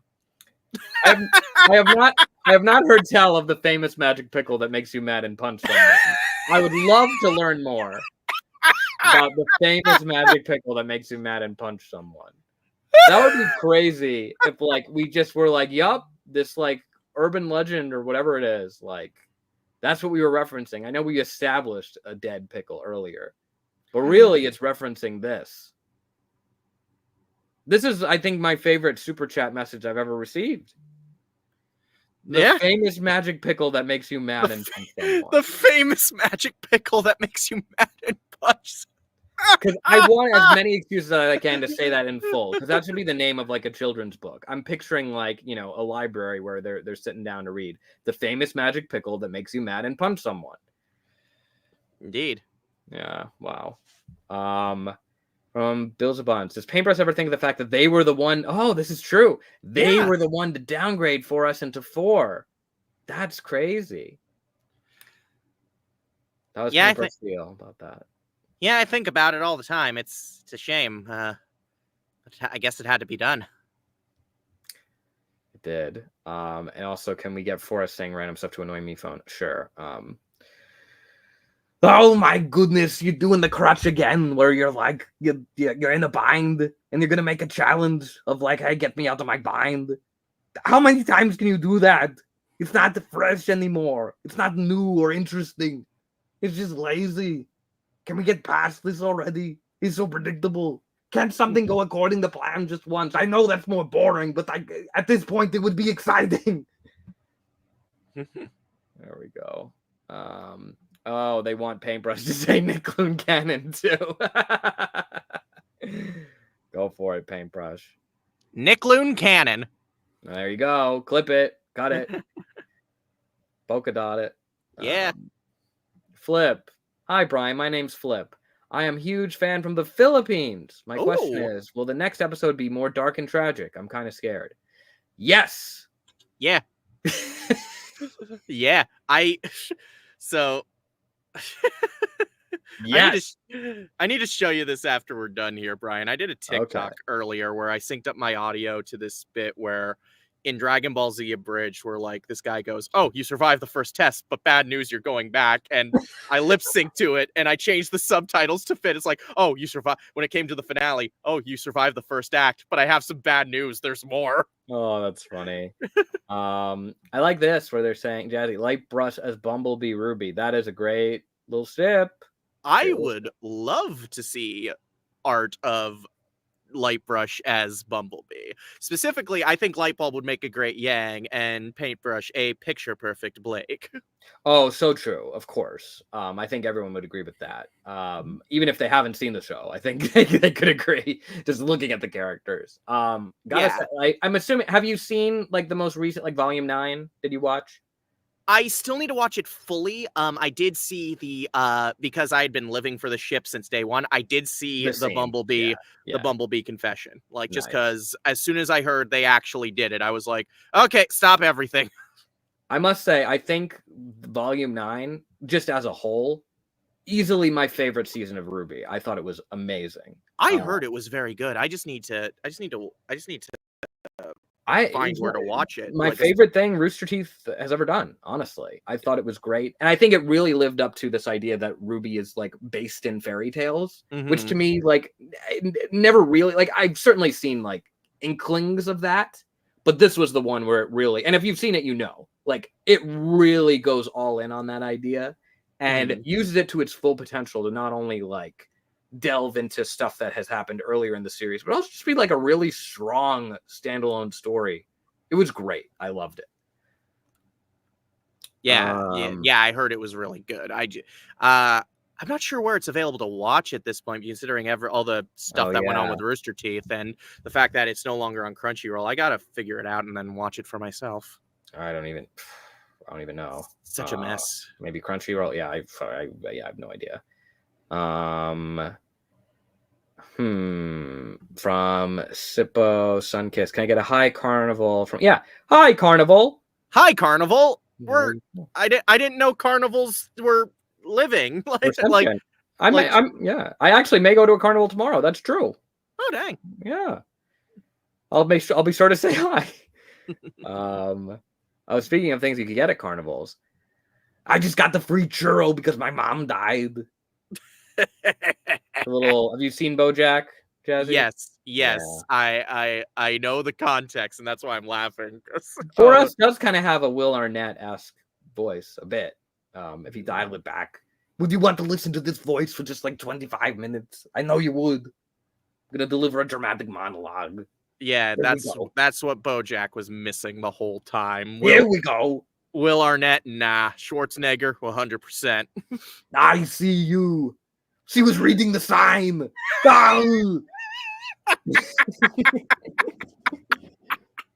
I smell an Emmy. Slap my salami, the guy's a commie. Oh my goodness. Fox Machine. Will we ever get any Cobs merch from my friend Jenna? Or Fax Machine? I mean, would people just want to burn it? Or I don't know. The song will be released very soon whenever digital platforms get their act together. God, it'd be there's always that risk of releasing merch of a despicable character because you run the risk of you also just run the risk of people buying one just to do videos of them destroying it. So I mean, people made their own plush of Cobs like before this episode. I can only imagine now the demand. Right. Because there are a lot of people, even if they hate the guy, they do seem to really like the guy or love to hate him. Can Forrest say, okay, yeah. Callie, you're doing amazing in life. Trust me, I would know. I'm doing amazing in death. Right. There we go. Tariq Tunes TV. New episode was amazing. Great job, everyone. Oh, thank you so much, Tariq Tunes. We worked hard on it. Olivia Specht. I'd like to thank both Fan and Paintbrush for this is referencing the stream from yesterday, for choosing Meatpad as your favorite host / co-host in character. What's your favorite thing about Meatpad? I think for me, I would say it's the way in which he grew over time. I always appreciate someone's growth, and I think he went from being someone that, he would show up, do the job, clock in, clock out, to then he really genuinely cared for everyone around him, and that's quite honestly more than I could say for MePhone a lot of the time. What do you think, Paintbrush? Honestly, Meatpad's the one who probably made me angry the least, so by default, I gotta go with him. That's a good answer. Oh my goodness. From 44, thank you. Cobb seems very nonchalant about deleting the contestants. It's not even referred to it as killing. Is this because he doesn't view them as real people? Just Miphone's toys? Yeah. I don't know if we have any Death Note fans, but it's kind of like how Light Yagami writes a name of a criminal in a book to kill them. It's nothing. It's nothing Dang. to him. Yeah, I still need to properly watch it. But do it. Yeah. I'm seeing there's a lot of, what was the other thing people were comparing? It was Danganronpa. Also, people were comparing this to, I think.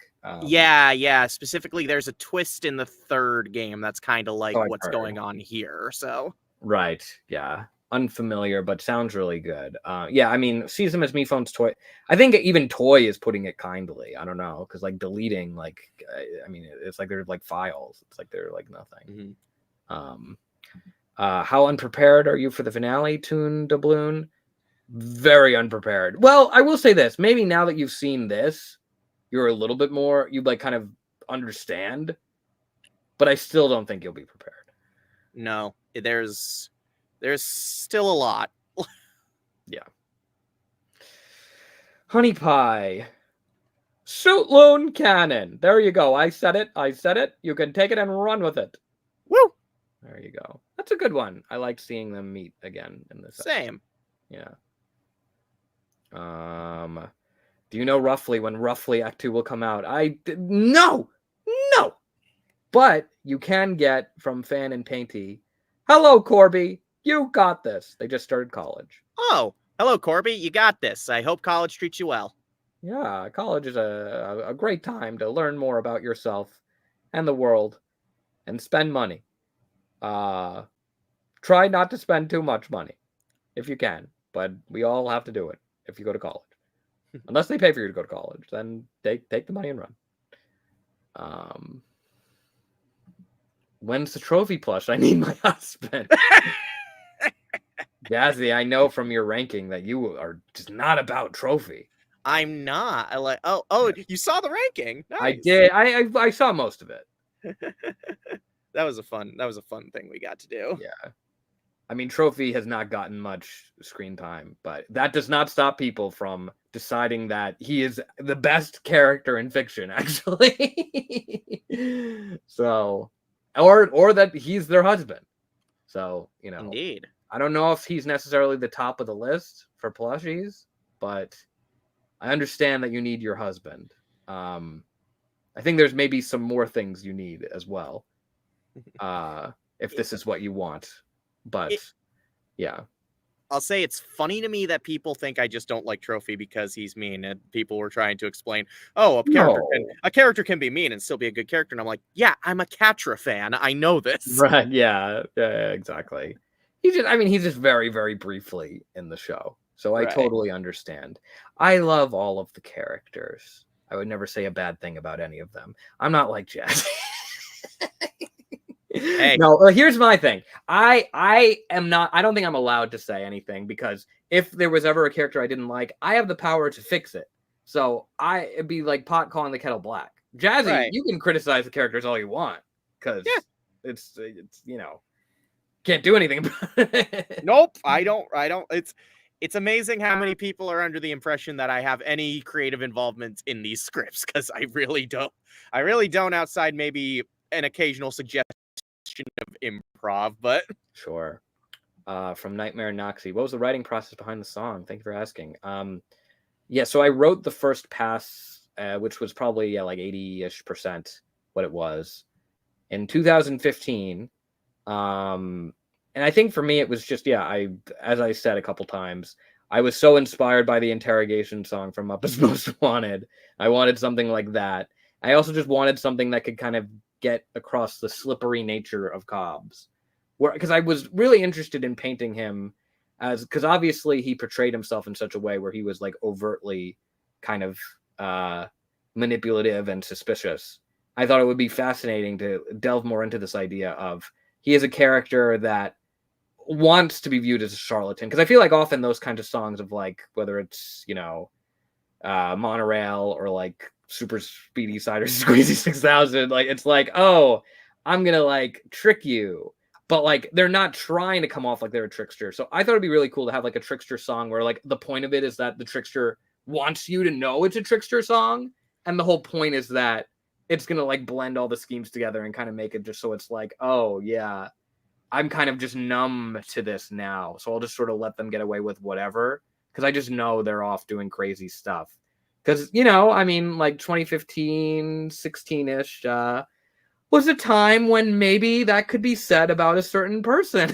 Yeah. You know, not naming names. Not naming any names. But I think there certainly was this idea of like, oh, if you just have this crazy stacked amount of negatives about you, at a certain point, your eyes just kind of glaze over. And I kind of think that's true. Like they do, because you're just like, oh, another thing on the pile. Whereas if it's like one person did one bad thing, you're like, oh yeah, no, I know the one bad thing they did. But if it's like 30 bad things, I can't keep track. Yeah. So sometimes, yeah, that's a little tip. You want to no, please don't do bad things. No, don't. From Gooberbox wants to thank Painty for making them comfy in their gender. Oh, that means a lot to hear. I'm always happy to hear when people say that. Yeah, that rules. That's one of my favorite comments that we've been getting since Alternate Reality Show. So I love seeing that. Whoa! Someone has to fan brush his cannon. No. No, it's not. Nope. No. Dobe Dop. Hey Brian, I love the episode. The ending shocked me to my core. I was wondering, was there any scrapped scenes or ideas rehashed? Scrapped scenes, yeah, I know I mentioned earlier there was going to be another scene in the mansion, which was kind of repurposed and / scrapped, changed next time. There's also, yeah, like, there's going to be a montage. I know I also alluded to Lightbulb having more, where I was like kind of seeing her regression. Yeah, there was going to be a montage of her trying to lighten the mood and failing to do so, and it's basically just replaced with the quick moment of trying to be like, oh, play a video game with you, Cheesy, and Cheesy running away. So yeah, beyond that, I don't think there's a ton. Yeah, no, it's all, I think, besides that, you're getting everything that was scrapped was because it just didn't feel like it belonged, needed to be reworked, made better. Geez, can we get Fan and Paintbrush singing Buddy Holly by Weezer? I don't know how this goes. I don't know either. Oh, damn.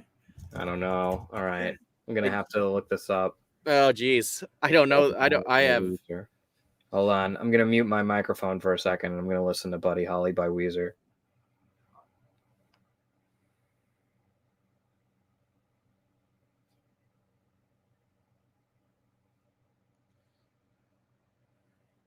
Oh God, I have to entertain the stream by myself. Hello, everyone. Hi, I am Jazzy.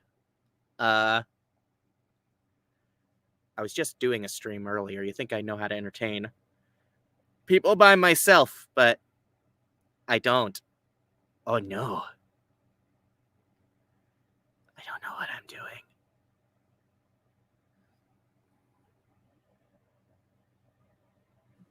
Oh, I look just like Buddy Holly. There you go. Okay, I'll sing that bit. Okay. Go ahead. Oh, I look just like Buddy Holly. Oh, Paintbrush, it's ooh. Ooh, Oh, I look just like Buddy Holly. There you go. We'll learn it line by line, word for word, bar for bar. Okay. We'll have the cover out by next year. Good. Keep the pace. Brush Frost, you love this episode. Everyone did great. Remind you of Fiona and Cake with the made-up characters in someone's mind thing. Yeah, I mean, look, Fiona and Cake, I loved. Did you watch Fiona and Cake, the show?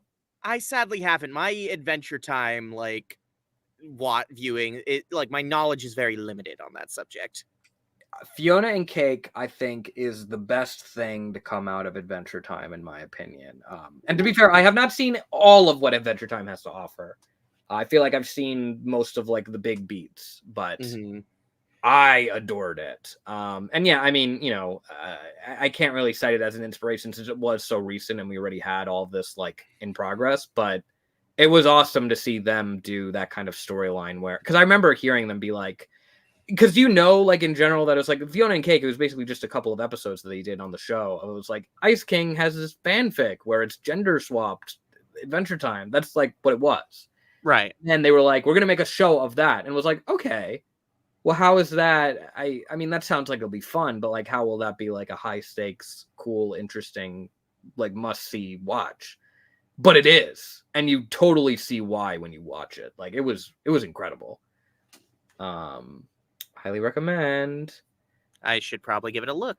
But yeah, my Adventure Time viewing comes down to a few episodes at random, and the I forget what the kind of epilogue afterwards series is called. The one with Marceline and Princess Bubblegum going on their adventure. Yeah. That special was amazing. I listened to Woke Up a lot. Jordy's a huge fan of the song Monster, so Monster's really good too. I mean, Olivia Olson is I got to meet her. Ooh. Right. It was when I met the Phineas and Ferb crew at Disney Television Animation. They were all incredibly nice, and yeah, I got to tell because she's writing on the new episodes of Phineas and Ferb. So I was like, I'm so nice. You're gonna get to write. Yeah, she was very, very kind. Oh, this is a good question. From Toon to Boone, how does Panty feel about Kit Kats? Oh dear. Oh dear. This again. Even on another stream, I can't escape this question. They're good. I enjoy them.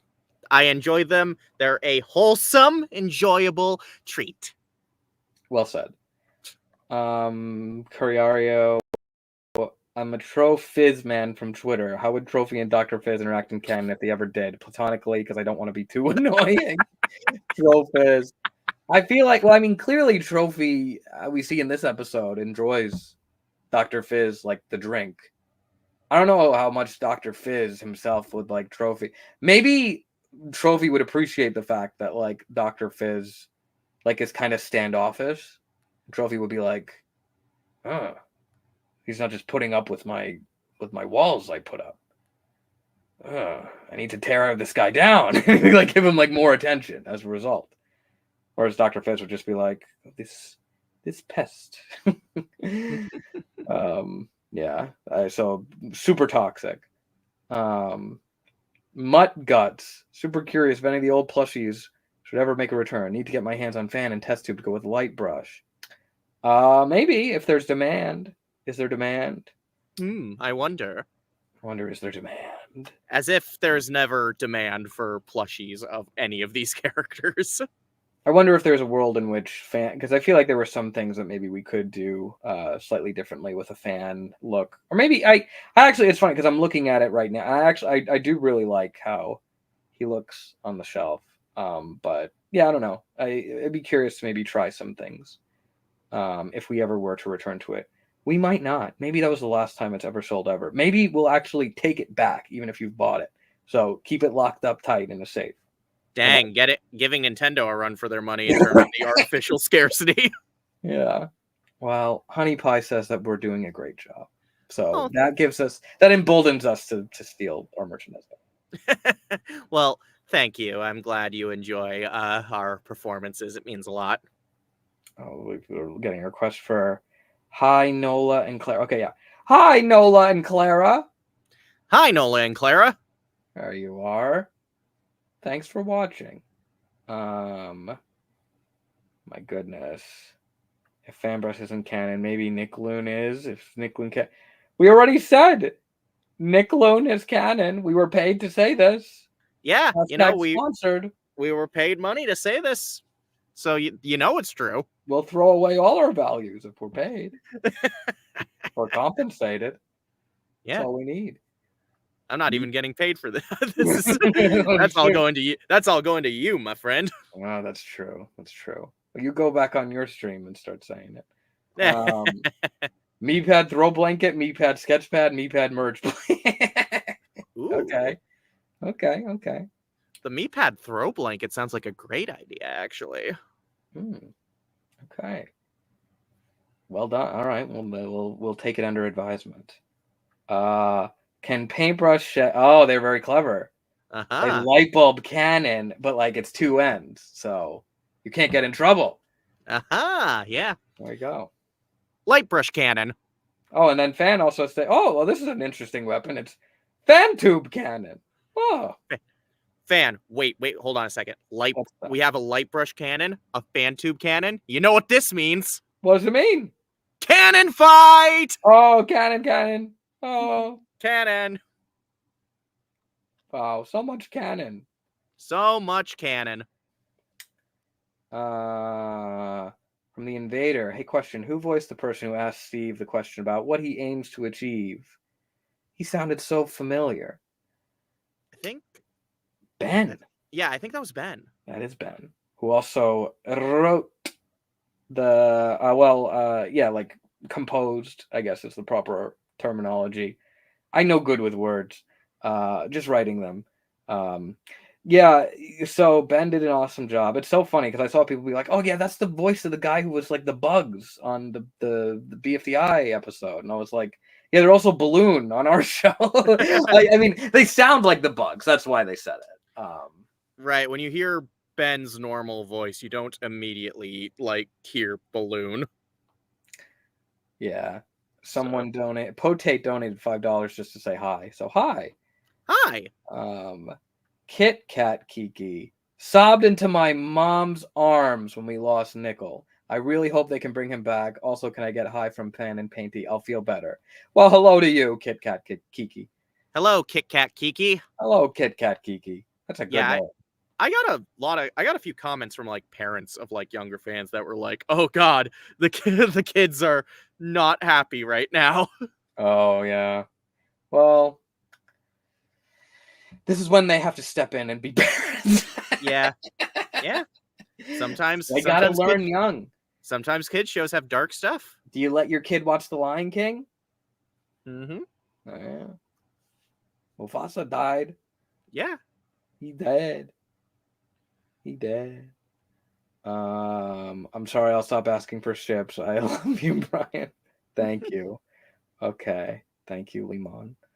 Mayo. Episode 15 and 16 have fully gotten me back into the show. Taco having a Disney villain song and Mivon being a dad is what I needed, I suppose. Sure. Yeah.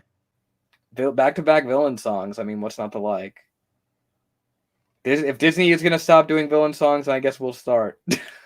Like Brian coming in going, "Fine, I'll do it myself." Fine, I'll do it myself. Would Cobs listen to Will Wood? I don't really know anything about Will Wood, to be honest. Me neither. I don't know. Will he? Would he? Maybe. I don't know. Sure, he would. If there's clout to be gained, if that would allow him to take more control over an unsuspecting public, then yes. Marcella, can I get a hi from the ICast? Hi to you, Marcella. Hello, Marcella. There you are. Limon, why do you kill Nickel, by the way? Why him instead of any other character? Because I wanted to, and I had the capability to do it. I love doing it too. Oh, it was nice. Oh, You heard it firsthand, folks. Brian Koch will kill your favorite characters with a smile on his face. Stop this madman at once. It's too late. The deed is done. No. Nickel had to atone for what he had done. Everyone was always like, "Oh, Nickel, he's done so many bad things, whatever." And then now that he's dead, everyone's like, "Oh," it's the same thing that happens when anyone dies. When it's like, "Oh, well, let's think about all the good things." Like, no. Well, we got to look at the person as a whole, the totality of Nickel. Indeed. And when you look at his story, it does not look good. I'm going into full everything ever all at once mode. I was like, it does not look good. It does not look good. Yeah. I mean, when you look at everything he's done, how will they tell his story? How will they tell his tale? Yeah. Oh my God. I thought you'd like that one. Twisted. Oh, jeez. Such a good musical. Yes. I adore it so much. Starkid I'm just gonna go on the whole thing with Stark. Have you seen other Starkid stuff? I feel like we haven't talked about it really. I saw the Harry Potter musicals a while back. I saw Annie, the Wars one. Oh, sure. Just Yeah. because if you know something about me, that's rather You're understated. super It's into that Star Wars. that I am a massive Star Wars fan. What else did I see? I think I saw The Guy Who Didn't Like Musicals, and I got a kick out of that one. Yeah. I got a kick out of that one. I need to watch more of their musicals because I've heard good things about the Oregon Trail one they did. Nerdy Prudes Must Die is great. Cinderella's Castle, which I saw live twice, was awesome. Really, really good. Yeah, no, lots to love from those musicals. No doubt. Lot. But yeah, Harry Potter is of course what brought me in. I love that whole trilogy. It's special to me, and it's I guess the one Harry Potter thing that's still ethical to enjoy. Maybe I don't know. Yeah, probably. Potter Puppet Pals, I guess, as well. True. I was gonna say I like Potter Puppet Pals a lot. So yeah, though you could except you stay. Yeah. Basically, a lot of the fan works are A-okay in my book. So right, exactly. Okay, fist from the Corby. As someone with DID, I want to thank you guys for the direction you took with Yin Yang, and as a gender fluid person, I love painting so much. Both have made me so much more comfortable and confident. Thank you. Wow, it's always nice. That's not. I'm definitely glad to hear that because I feel like maybe at first both characters would have been a bit lacking in their department. So I'm glad they have reached a point that you feel seen. That's great to know. Snixy Doodles. I need a microphone plushie to smooch my taco one. Please, begging on my knees. I need my Yuri light bulb too. Yuri is such a good word. I am. You don't know how as an actual Yuri fan, I'm always happy when I see Yuri being used for the terminology for object show sapphic ships. The Ben just texted me back about something because I sent him. There was this video I saw that got posted. I'm actually here. I'm gonna pull this up because I want to know. Yeah, it was 8 hours ago. Someone made "The Future Is So Yesterday, but it's realistic." And this is Armation YouTube's channel. So it's like I don't know if you've ever seen one of these videos of a song where it'll be like you'll like hear it, but like with noises of like footsteps squeaking. Yeah, I remember. I've seen a couple of those. I remember. They made it so fast, and it's so funny. Ben was just saying, "How did they make this so fast?" You should send that over to me. I'll check it out after the stream. Oh, I'll send it here. Yeah, I'll put it in our chat here. Yeah. Oh my gosh, Hyperspark. Hey, been watching since 7th grade.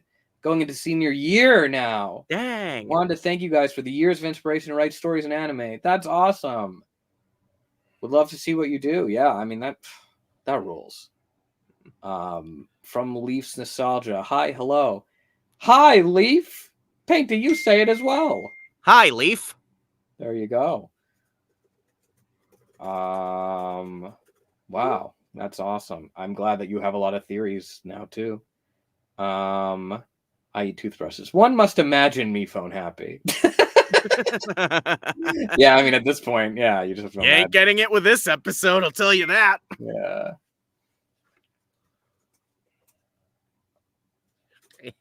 That's crazy. Oh man, this is an interesting comment. We should get a Steve Cobs figure so he can be put in the My Little Pony jar where he belongs. Oh dear. Not the jar. It is crazy how the Mario movie, spoiler alert, ends with Bowser being put in a jar. It's the best. They knew what they were doing. Someone knew. Mm-hmm. Someone knew. This is a good super chat from Leafster XR. Okay, I'm just gonna go for it. Do it. What? There's a cricket in my room. He keeps chirping all day and night. It's ridiculous. At first, it was kind of funny because I would pretend to make a bad joke, which is something I would never do because all my jokes are hilarious. And then I would hear the cricket and I'd be like, "Oh, you see, no one laughed." But now I'm trying to sleep and I'm hearing the cricket. I keep trying to kill the cricket, but the cricket always slips out of my grasp. I've had enough of the cricket. Get out of here, you cricket! I've had enough of the cricket. Cricket. Okay. So what you're saying is you like the cricket. I do not like the cricket. All right. From Honey Pie, can you please say hello to my friend Bishop? Hello, Bishop. Hey, a bishop. How you doing? From Spicy Bananas. Eh. Hey, Brian. Episode absolutely killed me. Could you tell me your thoughts on the Taco Mike ship, or if they will interact in the future? Please, I am begging on my knees. I love them so much. What is it with like Taco Mike or whatever shippers, and they're like begging on their knees?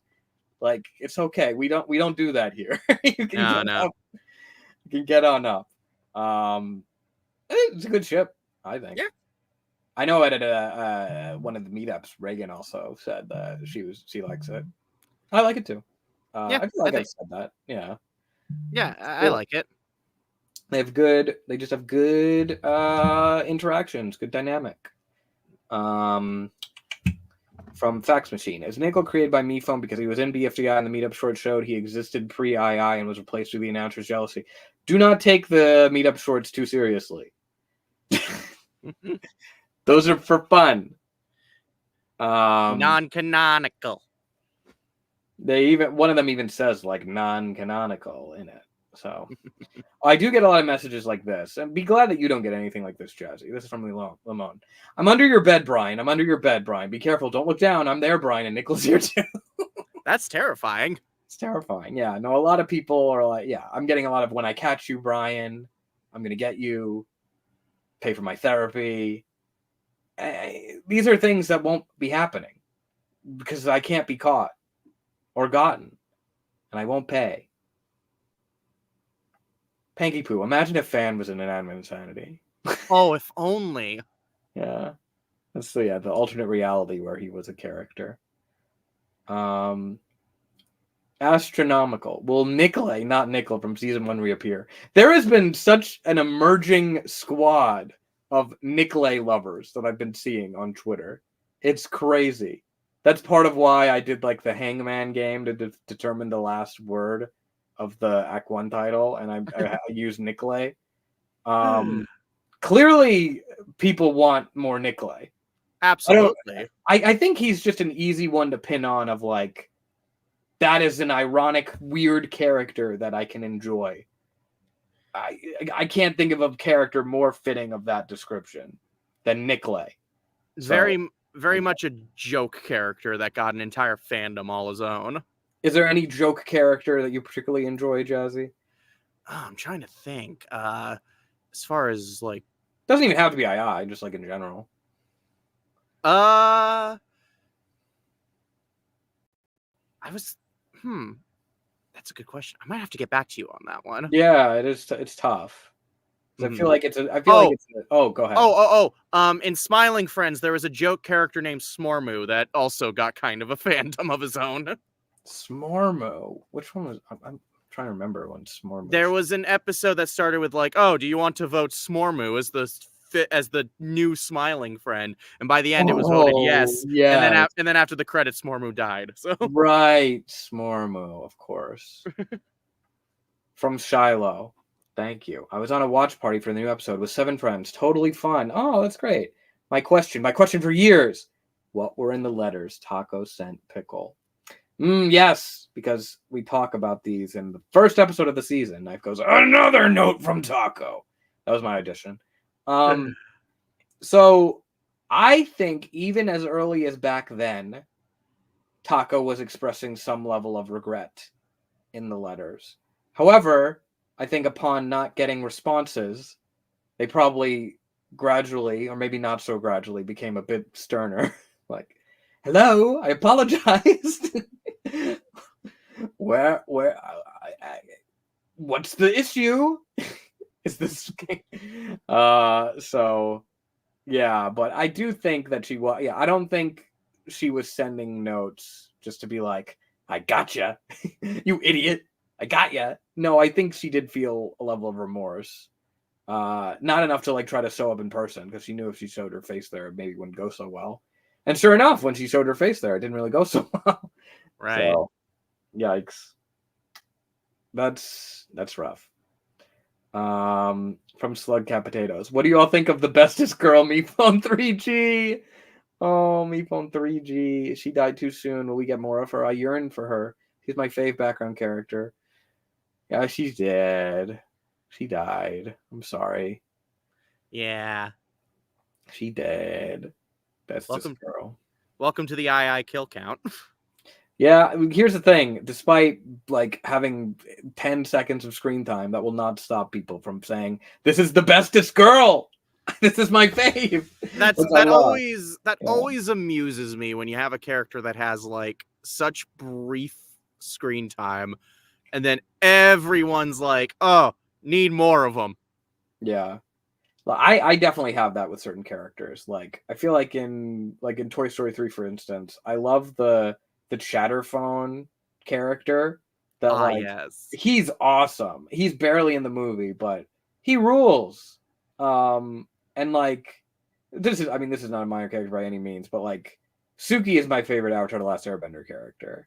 And I Heck feel like yeah. I'm always saying like, where's Suki in the group shot? She's on the team. You know, I know they'll be like, "Oh, bro thinks they're on the team." No, Suki's on the team. Yeah, Suki is on the team. Suki's more on the team than Zuko's on the team. Ooh, now we're getting into the spiciest of takes. She earned her spot more. Let's be real.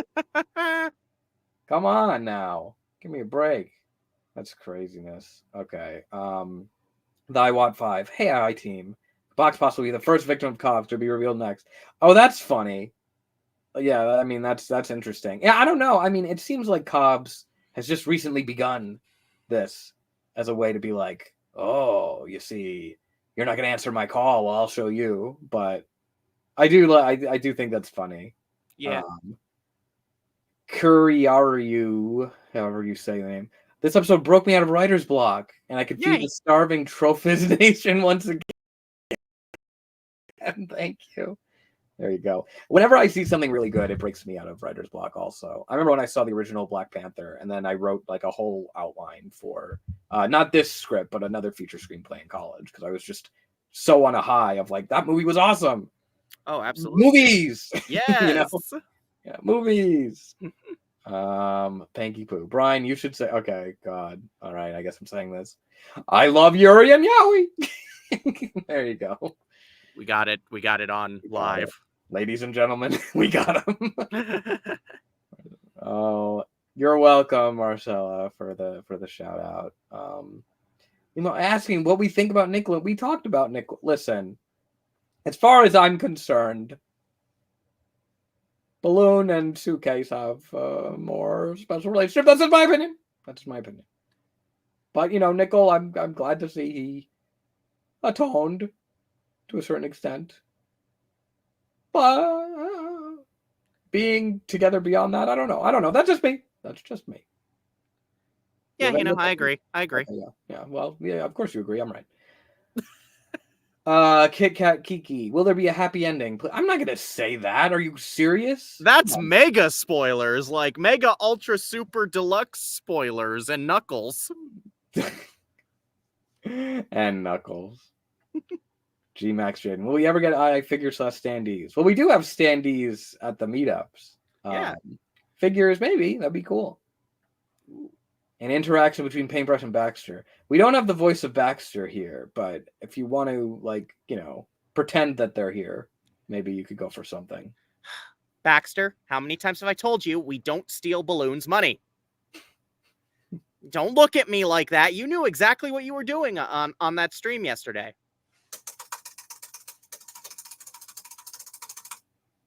Oh, I can't stay mad at you. That's good. Well, that was actually them typing in a credit card number. Oh, no! Oh, you! There we go. Whose credit card was that, Baxter? Oh, I just took it. It's Balloons again. Oh! And it's actually, yeah, it's maxed out. Oh, I'm never going to hear the end of this. From Limon. Brian, I'm going crazy. Why did you have to hurt my baby girl, Pookie Bear Nickel? Brian, why did you have to make me suffer? Brian, I cried for 2 hours. Good. Cry for 2 more. Oh, keep crying. Oh, your poor baby girl, Pookie Bear Nickel. I'm sorry, no. I can't get over Pookie Bear Nickel. Pookie Bear.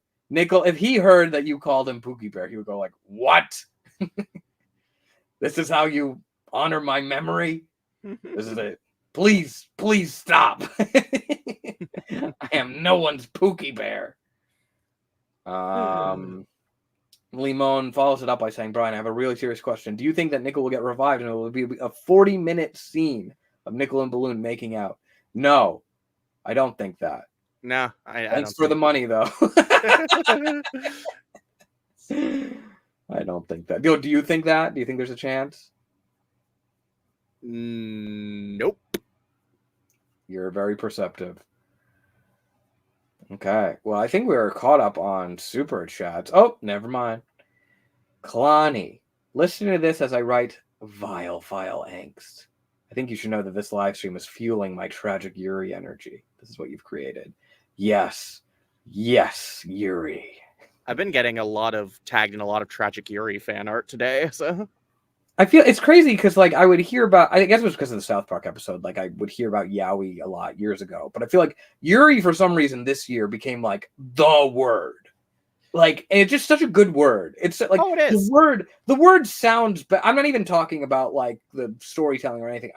As a word, sounds so fun. I don't know what it is. Look, as an egg in high school, like trying to figure myself out, trying to figure out my gender and everything. Sure. Yuri was the ultimate escapism for me. So Yuri. Oh, that's good stuff. Wow, Fax Machine says paintbrush is how I came out as a trans girl to my family. Oh, that's so wonderful. Wow. I am so happy. I am genuinely happy for you.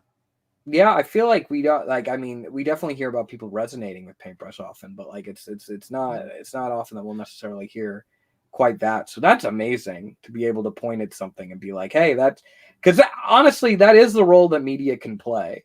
I feel like that's when some people are like, "Oh, it's really not that important. Representation doesn't really matter." I'm like, "No, it really does. It actually really, really, really does." And maybe you don't realize that or understand that or don't think so, but like. Even you, made up person I created in my head, when you see a movie that's about, I don't know, some like disgusting 12-year-old boy that's lusting after a girl, and you're like, "Oh, I relate to this movie." That's representation. So, it's important. Gosh dang it. From Sage 499. Hi, Brian. Love the episode. Sleep with one eye open. Dang. Did MePhone create Toilet? And if so, why would he make someone just to annoy him? In regards to that, I can't answer it. I think it's a valid question you ask of why would he make someone just to annoy him. But I feel like there are many questions you could ask as to why he would have done what he has done. That isn't to confirm or deny whether he made Toilet. Yeah, that remains to be seen. I think contestants were certainly created. Beyond that, there are some things that are alluded to, but I think there are still some holes to fill in. From Infram, are Pickle's girlfriend and the famous magic pickle that makes you mad and punch someone related? I am so glad this is a thing. They did. I mean, Pickle's girlfriend does look strikingly similar to the famous magic pickle that makes you mad and punch someone. Arguably, Pickle's status as an inanimate pickle is kind of karma for the fact that he ate his girlfriend. Indeed. A lot of people look past that, which I think is kind of sick. I'm surprised there aren't more Twitter threads canceling Pickle for that. Oh well. Flyless Kyle. My last message. Please go back and answer my last one. I sent like a good 40. Okay, so Jazzy, this person said, for my super chat, go look in your Twitter DMs I sent to you. And I tried to find their username. Oh. I don't see their username. Oh, like, I think I know. Okay, yeah. Know? Okay, so I'm looking at the fan art now. Oh, you know who this person is? Yeah, because I was just checking my Twitter and I saw DMs with fan art and I didn't realize that I was supposed to mention it on stream. Okay, so one of them is Suitcase and Knife crying over a lot of dead characters. Oh my gosh. Okay, wait. What is it? What is their name on Twitter? I at That's like, yeah. at dolphin_Millie, and they Oh, DM'd me with this. And then okay. the other one is it's a paintbrush holding light bulb while the little red Me Phone X appear. Oh, thank you. I'm not sad. I'm not sad. My goodness. Why? That's Why? crazy. Why would you Why? do such a thing? Why would you do that to me? Um, I yeah, think this is payback for the fact that I've been that I was expressing amusement out of all the fans' reactions on Twitter today. yeah, I have not received anything from the Dolphin Millie account, but I believe you. Mm-hmm. Believe you. Maybe that's not this person. Again, I don't know. I don't know. I Right. can't find you. At That's least the put your Twitter at. right. That's the only person who sent me fan art, like in the last however many Okay. minutes. Yeah, I don't even know. Well, I don't even know if this is about fan art. Is the thing. Okay. Brian, sing the Espresso Cobs parody, please. Oh my gosh. Yeah, this was also kind of vague for sure because someone like keyed in on it. It was like, are they alluding to the fact that there will be a Cobbs song? And then there was. Yeah. So during Cobbs' takeover of my Twitter account, he came up with a parody, a brilliant Weird Al-esque level parody of Espresso by Sabrina Carpenter. It was really good too. Okay, yeah, here we go. I'm working late because I'm an innovator. If you don't give up, I'll get you later. Come on, me phone 4. You now have fallen. Don't wanna talk. I'll just keep calling. Beautiful. There he is, Cobb. And he explained that he's been told song parodies are a great way to connect with the youth, and that now maybe they'll help him do what he wants. That's better than what I got when Meeple hacked my account. All I got was weird ciphers and odd profile information about me. That's rough, buddy. Yeah. Alien TI stage. Did Cobbs have any ships less favorite characters in II? Excluding me, phone, that was an option. That's so funny to think about Cobbs shipping anyone. Yeah, and then just slowly deleting everyone one by one. Yeah, I feel like he was like, Nickel and Suitcase seemed like a good pair. And then favorite character, yeah, who would his favorite character be? That's a good question. I think he really was rooting for Knife to go full philosopher. I think he kind of does like Knife a little bit. I think he also likes I think he likes Cheesy. I think there's a certain quality that Cheesy has, at least attempted showmanship, that is kind of, Cobbs also has his own sort of cheesiness about him. So I think Cobbs can appreciate that. I just had this funny thought in my head just hearing this. Yeah. Cobbs just telling Cheesy something along the lines of, "Oh, I like you, Cheesy. When I start deleting contestants, you'll be the last to go." Oh, okay. Sorry, everyone. I have to take that offer. You understand. Oh, jeez. Oh, boy. Quig says, bring OJ back or I will turn into paper live. What? I kind of want to see how you would do that. I'm kind of fascinated by this. Yeah, I'm definitely not bringing OJ back. Uh-oh, Limon says, Brian, my dear Pookie Bear, I'm under your walls. How does one be under walls? If you're under walls, are you just under the floor at that point? I don't think I want. This is something I don't want to know. I'd like to see the turning into paper live. I don't want to see what under walls looks like. From Ninfram, will Nick Lay have a major role in next episodes? Like Nick laying around all the place and saying, I'm the inanimate insanity, and start Nick laying all over Steve Cobbs' office. Oh my gosh. Spoilers. I can neither confirm nor deny if Nick Lay will Nick Lay all over Steve Cobbs' office. Over Steve Cobbs' office. My God. Nick Lay, we need you to distract Kang.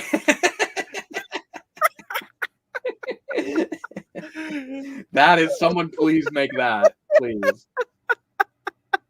Okay, Limo meant to say inside my walls, not under. They're giggling. Oh, okay. Well, that's fine then. You could be inside my walls. I have no concerns about that. That's fine. That's fine. Astronomical. Would you answer if Freak Cobb was calling? No, definitely not. Are you serious? No. My @ is homeless Goomba 7. I'm sorry for the trouble. No, no trouble. I just wanted to make sure I could actually read what you sent. Okay, maybe now I can find you. Good.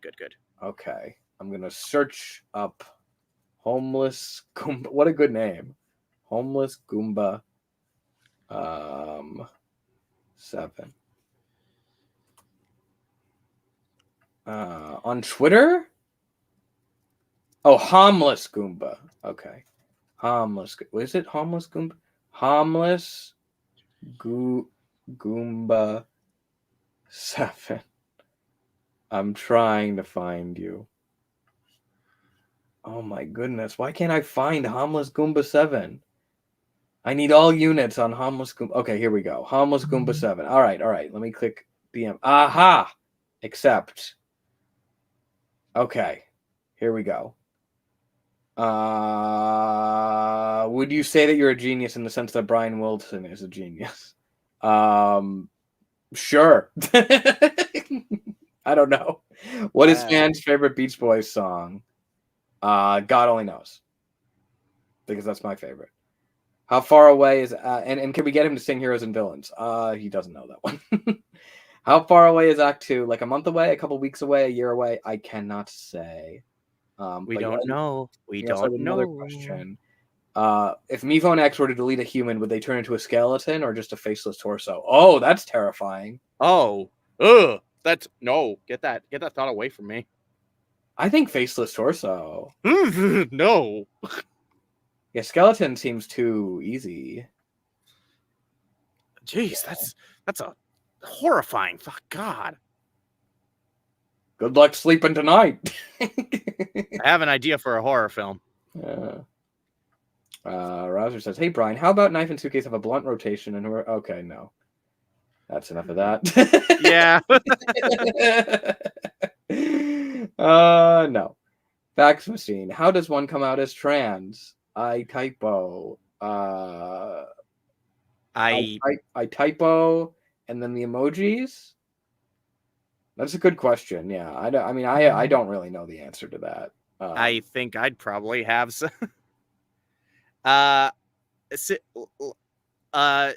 So I can only speak for myself, but I kind of came out slowly to people. I started with close friends who I knew wouldn't mind one way or the other. And as I kind of came out to more people, eventually I came out to my family, which unfortunately for me was a bit rough. But I'm sorry about that. That sucks. Yeah, but again, I found love with the people, with like the friends around me, like the people I was close to. So at the end of the day, starting with the people that you know won't leave you for something like that, like, because it's terrible to leave someone for being LGBTQ plus, but like just coming out to the people you are certain will support you is definitely the best first step, is I guess what I'm trying to say. Yes, find the good ones. Yeah. The Corby asked, Brian followed me on Twitter when I was slightly Leo, but when I moved to Corby and he didn't follow me again. Oomphy, come back. We talk about cartoons. I didn't know you moved. I just followed your new account. Okay. Good. Followed you. Don't worry. All is right in the world. From Limon, Brian, do you think Nickel would be at least a little bit gay for Balloon? I'm pretty sure he would. Oh God, I'll put a sharp object next to my jugular right now. Okay, don't do that. Please don't. Yeah. Sure. That doesn't, I'm not saying that they would be in a relationship or that they're the best for each other, but sure, why not? Everyone's a little bit gay, at least. I was gonna say you can have attraction to someone, but and without a desire to pursue a relationship with them necessarily. So there you go. From Little Green Forest, $20 to ask me about the talking hand. I love it. Is the talking hand or anything that Mifone 4 inherited from Forrest's body ever going to be mentioned again? How do you both think Mifone 4 reacted and adjusted to them? Do you remember the talking hand, Jesse? Or I no? think so. This was, oh God. Season 1 finale, yeah. Yeah, I think I remember the talking hand. I have wanted to bring the talking hand back for a very long time. As for whether or not it has made it, I think will remain to be seen. It's something that I definitely really wanted to do, but it never seemed like there was the right time. But I'm glad to see people still care, because everyone could have just dismissed that as like a little throwaway gag of that's going to take them getting used to. Okay, so here's how I view the talking hand, and I'm going to go on a tangent for a second. That's going to sound unrelated, but trust me, I'm going somewhere. Go for it. So there's this cool game, Metal Gear Solid. It's a fun series of games. I love them dearly. In the first game, this guy, Revolver Ocelot, gets his hand cut off, right? Okay. And then in the second game, he gets a new one that originally belonged to this one guy who was the main villain of the last game. Now, through the arm, the main villain of the last game is able to basically possess our friend Ocelot. Whoa. And like it causes like a lot of issues because personalities are shifting, but eventually they just kind of assimilate. So maybe that's what happened, like in between seasons. It's kind of like the monster arm in Star Versus, which also went a long time without being addressed. So, Money Pie, can fan react to getting pepper spray? What an interesting request. That's good. Do. I'm having a wonderful day today. Oh, look. Oh, someone's coming up to me. Oh, I think they're going to give... Oh, what's that in their pocket? Oh! Oh! Oh! Oh! Did you just spray? Did you just get... Who sprayed you with pepper spray? It was Pepper. That was bad, but I can't help but laugh anyway. There you go. Melody song. Okay, let me assuage your concerns. I noticed that was earlier in chat. Someone asked you a question about fans at your door. What was the context of that? I asked a concern. That was a joke. That was a joke. Yeah, there's no one at my door. Yeah, I highly doubt any. Like, thankfully, I don't think any like fans know where I live, so yeah. I enjoy my privacy. Will Act 2 have a 40-minute fan tube makeout scene? No. Sorry. It was going to, but since you asked, we're removing it. Yeah, we gotta remove the leaks. Predicted it. We don't want it to. Yeah, we want it to be subversive. I-16 is great. Question both fan and paintbrush. Which one comes first, eggs or chicken? Oh, don't get us started on this. Chicken? It's the chicken. I think chicken. I always thought it was the chicken. Because, like, here's the thing. I think the chicken exists and then lays the egg. Where's the chicken come from? It was just a chicken. So, although, wait. There could be this thought of there's eggs and, like, maybe the egg came from another species at first that kind of evolved over time, and then one of those eggs from that hatched a chicken. I think that kind of makes a little sense. Actually, I'm going to say egg. Egg first. I guess I've seen eggs without chickens before, so I'm going to say egg. Yeah, it's egg. Egg all the way. Egg. Yeah. I'm going to do a march. I'm going to organize a march about egg being first. Sage says, maybe the real Inanimate Insanity is the friends we made along the way. We'll talk, however, be happy. Please, please, please, please. I will find you. I like how people sneak in the threads. I like it too. It's great. Yeah. I don't know. Will she? That's kind of up to her. That's her prerogative. Yaska, how did Knife know Paintbrush's gender in season 1 and season 2? Is there anything to indicate Knife knew it in season 1? As for season 2, I think there was a point where, there were some conversations that were had that maybe didn't all take place on screen. But yeah, but as for season 1, I don't think there's anything to indicate that. Oh, wait. I think I know what they're referring to, because there was like maybe it seemed like characters. I don't know. Don't take any of the season 1 stuff about it seriously. I think I was gonna say. I think just don't. Just don't. Because at that point in time, really all it was it was not meant to be a commentary on anything other than just, like the cast is gender balanced, but like there's this mystery of who is this. It was never at all meant to be like, haha, some people don't know. Like, it wasn't. Children don't know or didn't know about these things. Wait, are you telling me that children in the 2010s, like in the early 2010s, were ignorant to the topic of gender identity? I am shocked. Yeah, it was not something that was taught alongside algebra. Yeah. From Bomb Mom 42 YT, would you do an iMovie DVD if you got the chance? Yes, on a Blu-ray. Let's do it. Yes, I want that. With the custom menus, get my slipcover, my bonus features. Oh, let's do it.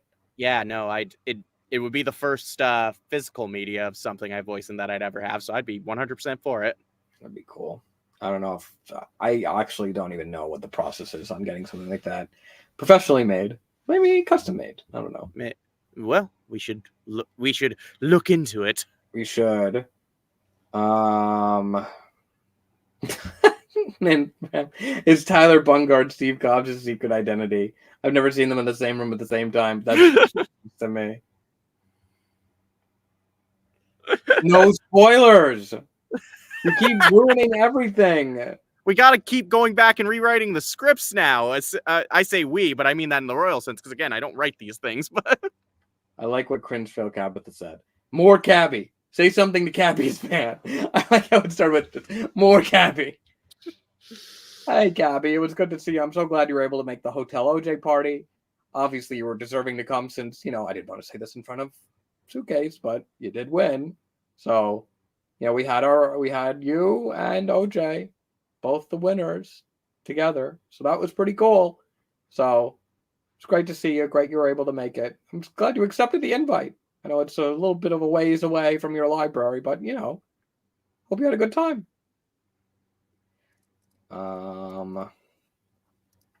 Fuzzy wants a hi from Fan and Paintbrush, please and thanks. Hi, Fuzzy. Hi, Fuzzy. Great. Ruby asks, hi again. Do you all think Suitcase and Nickel will become on good terms eventually after her knowing that Balloon and Nickel are close now? Also, thank you for the baseball and light bulb scenes. I'm jumping from joy. Yes, it was fun to do the baseball and light bulb scenes. Suitcase and Nickel is a tough one. I'll just say I don't think necessarily everybody has to become on good terms again. Yeah. Sometimes it just doesn't happen, and that's realistic. Not just realistic, it's not wanted to happen. What do you think of Jazzy? What do you think? I don't know. Like, I don't see it happening. Like, speaking as someone who works in voice acting, I can say from experience, there are people that I can work with and be professional, cordial with, but ultimately I'm not on good terms with, so. This is not speaking as anyone in the II crew. I'm in generally good terms with everyone there. I'm talking like at other projects. No. I just want, no, I've had experiences where, I don't necessarily like a person, but I can be nice, yeah, just because I'm not the type to start drama, so. Wisdom. I'll call you. How would Taco feel about no more tea bags? Liquid instant tea in a spray can. It's a real horrifying product. I have never heard of this. I looked it up just now. Is it legit? I think so. Oh my god, that sounds horrifying. Brits were outraged about it. So I'm assuming Taco would be as well. Yeah. Goes against the whole point. Yeah, oh my god. It's like using AI to make art. I was gonna say this. I was thinking of that Miyazaki clip where he sees the AI art and he saying, yeah. I find this an insult to life itself. That's me with this spray can tea. I find this to be an insult to life itself. There's the SpongeBob episode Selling Out where it's like the new management that's making the Krabby Patties on the assembly line. And SpongeBob takes one of them off and he goes, Where's the love? Yes! Yes! I can't believe you remember that. Yeah. Yeah, no. If there's one thing I can remember quite well, it's older SpongeBob episodes. Dang, yeah. I mean, this wasn't even an oft-memed one. So you're a true OG. From Sizzle. Hi guys. I hope you all can understand what I mean by this, but how do Bo and Doe have ghost forms? They were made by me from Force, still sobbing. This is something that will need to be explained, I think. Yeah, I don't know. But not here. Not now.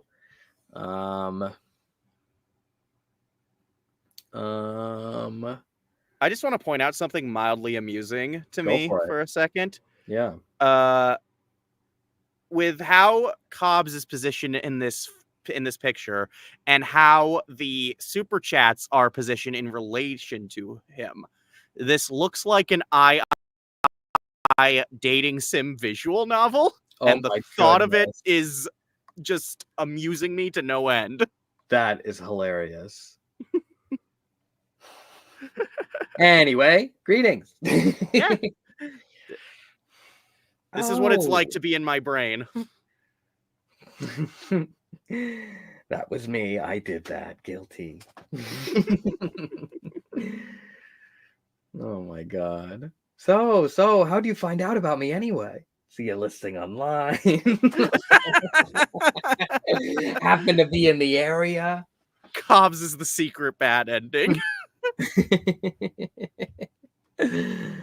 Oh my goodness. Do you from Snixy Doodles, do you think Taka would scream British slangs if you insulted her badly?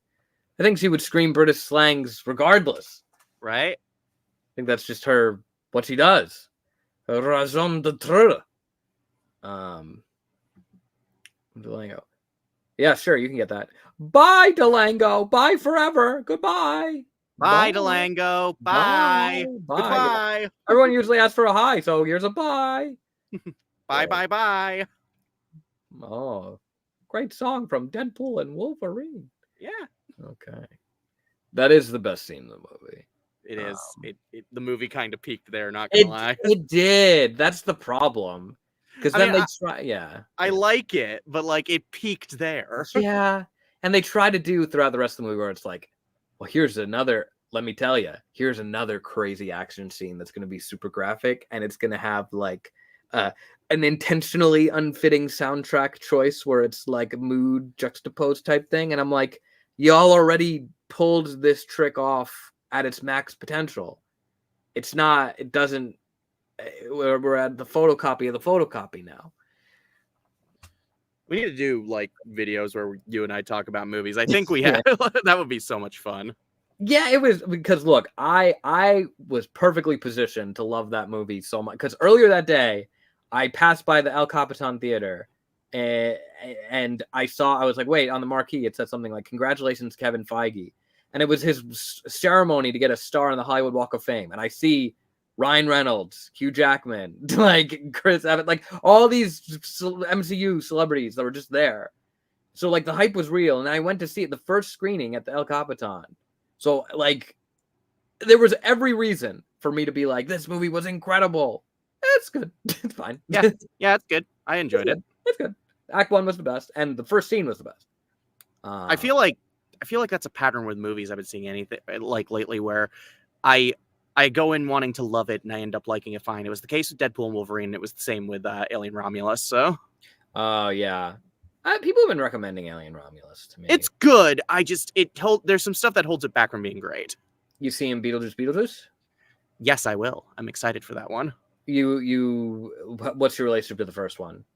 I grew up with it. Like it's Wow. I grew up jazzy lore. I grew up with a lot of Tim Burton movies. So You grew up on what about the cartoon? Because a lot of people are like, I saw the cartoon, and then the movie, I was like, what? They're not friends? here's the funny thing. I never saw the cartoon and I never saw the stage musical. I've only seen the original movie. So yeah, I saw the original movie in college for the first time. Now my partner Jordy absolutely adores the movie, the musical, and the cartoon. So oh, nice. Well, they'll have a great time. Yeah, I'm probably I feel like I'll probably get exposed to both eventually. It's a good sequel. I liked it. Yeah, I saw it Thursday night. Yeah, I mean, like I have my quibbles, but I think on the whole, I'm shocked. Like, especially like for a Tim Burton movie in 2024, I'm like, dang, dude, where you been? That's surprising to hear because it feels like he hasn't been on even close to his A game lately. So I'm thinking back, like he did Dumbo. Like I haven't seen everything he's done in the past, like, I don't know, 15, 20 years, to be fair. But like, it's been a bit, y'all. Like, I don't know. I heard Big Eyes was really good, but that was 10 years ago. Yeah, it's like he's at this point where he's making mostly bad movies and will come out like of the woodwork every decade to just make something good. Yeah, like I still need to see Sweeney Todd. Sweeney Todd's great. Corpse Bride I thought was good, but like it's no Nightmare Before Christmas. I enjoy Corpse Bride quite a bit, though that is a movie where the solution was clearly a polycule. That's true. Look, Henry Selick clearly is the missing ingredient there. Because Nightmare Before Christmas, you know, give credit where credit's due. That's Henry Selick. Yep. I do kind of like his Charlie and the Chocolate Factory, to be honest. I think it's fun. I don't.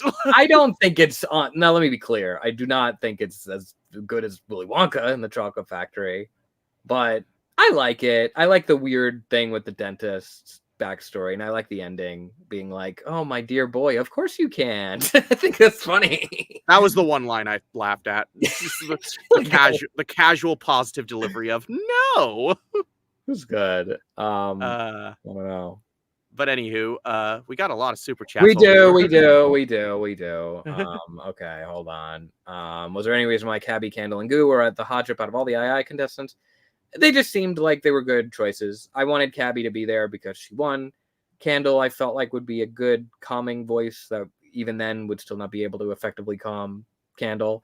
I thought it would be funniest for Goo to like come out and be like, I should talk to her. Just like with full sincerity of like, I got this. Y'all step aside. I know you couldn't do it. Balloon. You're like close friend to Suitcase. But like, if I step in, if I just slide on in, it'll all be good. I don't think we should do this on a stream, to be honest. Acting casually in response to finding out you're generated by me phone. I'm trying to think what we could do in replacement of that. I think instead we could say,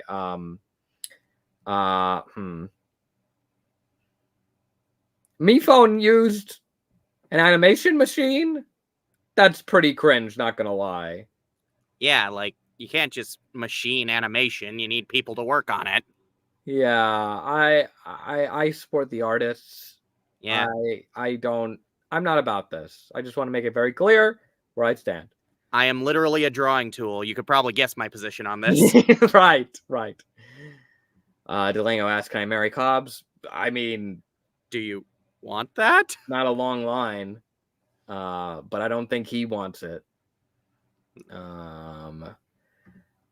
Will the other acts have songs? I cannot say. Will we see things from before II Season 1? From before II Season 1. Well, I mean, we did already see something from before. Yeah, I was going to say the first scene in this episode. Yeah. So, I don't know if we'd see anything else from before the events of Season 1. At least I think the first scene was before II Season 1. I don't know timelines. Was that before?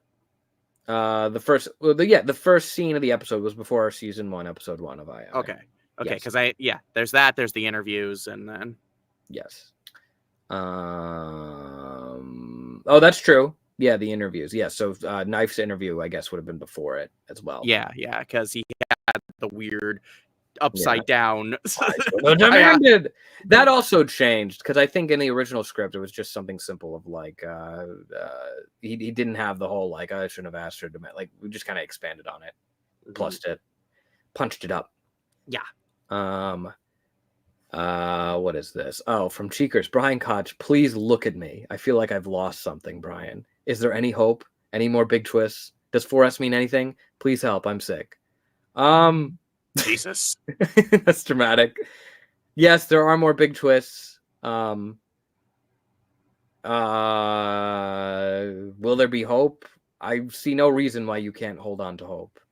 Rebellions are built on hope. Hey. Yeah, there you go. I knew you'd like that. Yeah. Oh, Delango, your watch party was awesome. A bunch of people came. You recorded everyone's reactions. I would love to see those reactions. Same. I'm always thrilled to see like reactions to the send them to me. The episodes. I was watching it with my roommates who kind of have minimal experience with II, and now they want to see everything before just to see what the hell is going on. Right, that seems to be the case for several people where they're like, okay, all right, I'll watch. We move on. Okay. I love you, Brian and Jazzy and everyone. And I love II. I'm just kidding. I hate Inanimate. It makes me cry a lot. Okay, that was a roller coaster. Yeah, you had me there in the first half. Not gonna lie. Not gonna lie. Kai999. How I think the test Mike reconciliation happens, assuming they're roommates. Tessie would be petty towards her until after season 3, so he has a change of heart. Sure, I mean, I think that would be a cool storyline to pursue. There just was not really time, nor did it feel like that was a relationship that was like a priority to further explore necessarily. I think it was good for an episode, single contained conflict, but I like the fact that you're getting more into it, and I think there is story there, for like a fic or something. For me, yeah, it was important for, Paintbrush comes across Marshmallow again. That's got to be a thing. That's a thing. Oh boy. Because that I feel like is a forgotten relationship, but that's important. We love seeing Paintbrush and Lightbulb on screen together, but, you know, they're not entirely just defined by each other. Because there were a lot of people with the trailer who was like, why isn't Lightbulb coming as well? It's like, they're not attached to the hip. Right. Like, you know, speaking as someone in a relationship, sometimes we like doing our own things. Yes. Was I probably hinting Lightbrush there? I don't know. I'm Jazzy Oliver. What do you think? Jazzy Oliver. Alien TI stage. I dating sim, but instead of dating like the popular characters like Lightbulb or Mephone, you date Toilet, Nikolai Box, or Steve Cobs. Like just the most not dateable characters. Oh, I got you some flowers. I know they're weeds, but it's the thought that counts. I will totally go for the box route. The box route. Oh my gosh. Are you sure you can handle it? Box goes pretty crazy. Brian, you are talking to a connoisseur of visual novels. I have voiced in visual novels. Whoa, okay. I think I'm prepared. Infram says Taco is so British that she has the power to spawn cups of tea whenever she wants. Like when she was talking to microphone for the first time and a cup of tea just spawned. That is such a good gag when it just comes out of nowhere. And she's like kind of like kicking her feet like, microphone, you're a loose cannon. A wild card, if you will you? I also really loved in Mason Confused when we follow it up and it's like, oh yeah, like she's kind of hearing some of these words back of like, Nickel says, you're kind of a wild card. So it's like as she's thinking over Taco's offer, like, oh, it's like ringing in her head. Sabota YT says, can I get a hi from you? Hi, Sabota. Hi. Hello. Sage theory. Taco said she was built to win in season 1. Does this imply Mephone planned on Taco winning season 1? Might be overthinking this. IDK. Dang. That's pretty good. I mean, you could say all you want. I'll admit we didn't intend that because we didn't know back then. But I like that. I can pretend it goes that deep and be fascinated. Yeah, pretend. Okay, yeah, no, pretend I didn't say that. That's oh, I can't really comment on that, but I'm not sure. Oh, we're so smart. We're so smart. Indeed. Sizzle says, would Cobs cuss me out if I told him I loved him? Probably. Yeah. I actually don't know if he would be that mad. I think he would just say guards, because maybe he gets that a lot. You don't know. Take them down the lover elevator. And it's just a ledge. Exactly. It just yeah. Yeah, that's good. Yeah, there's no platform.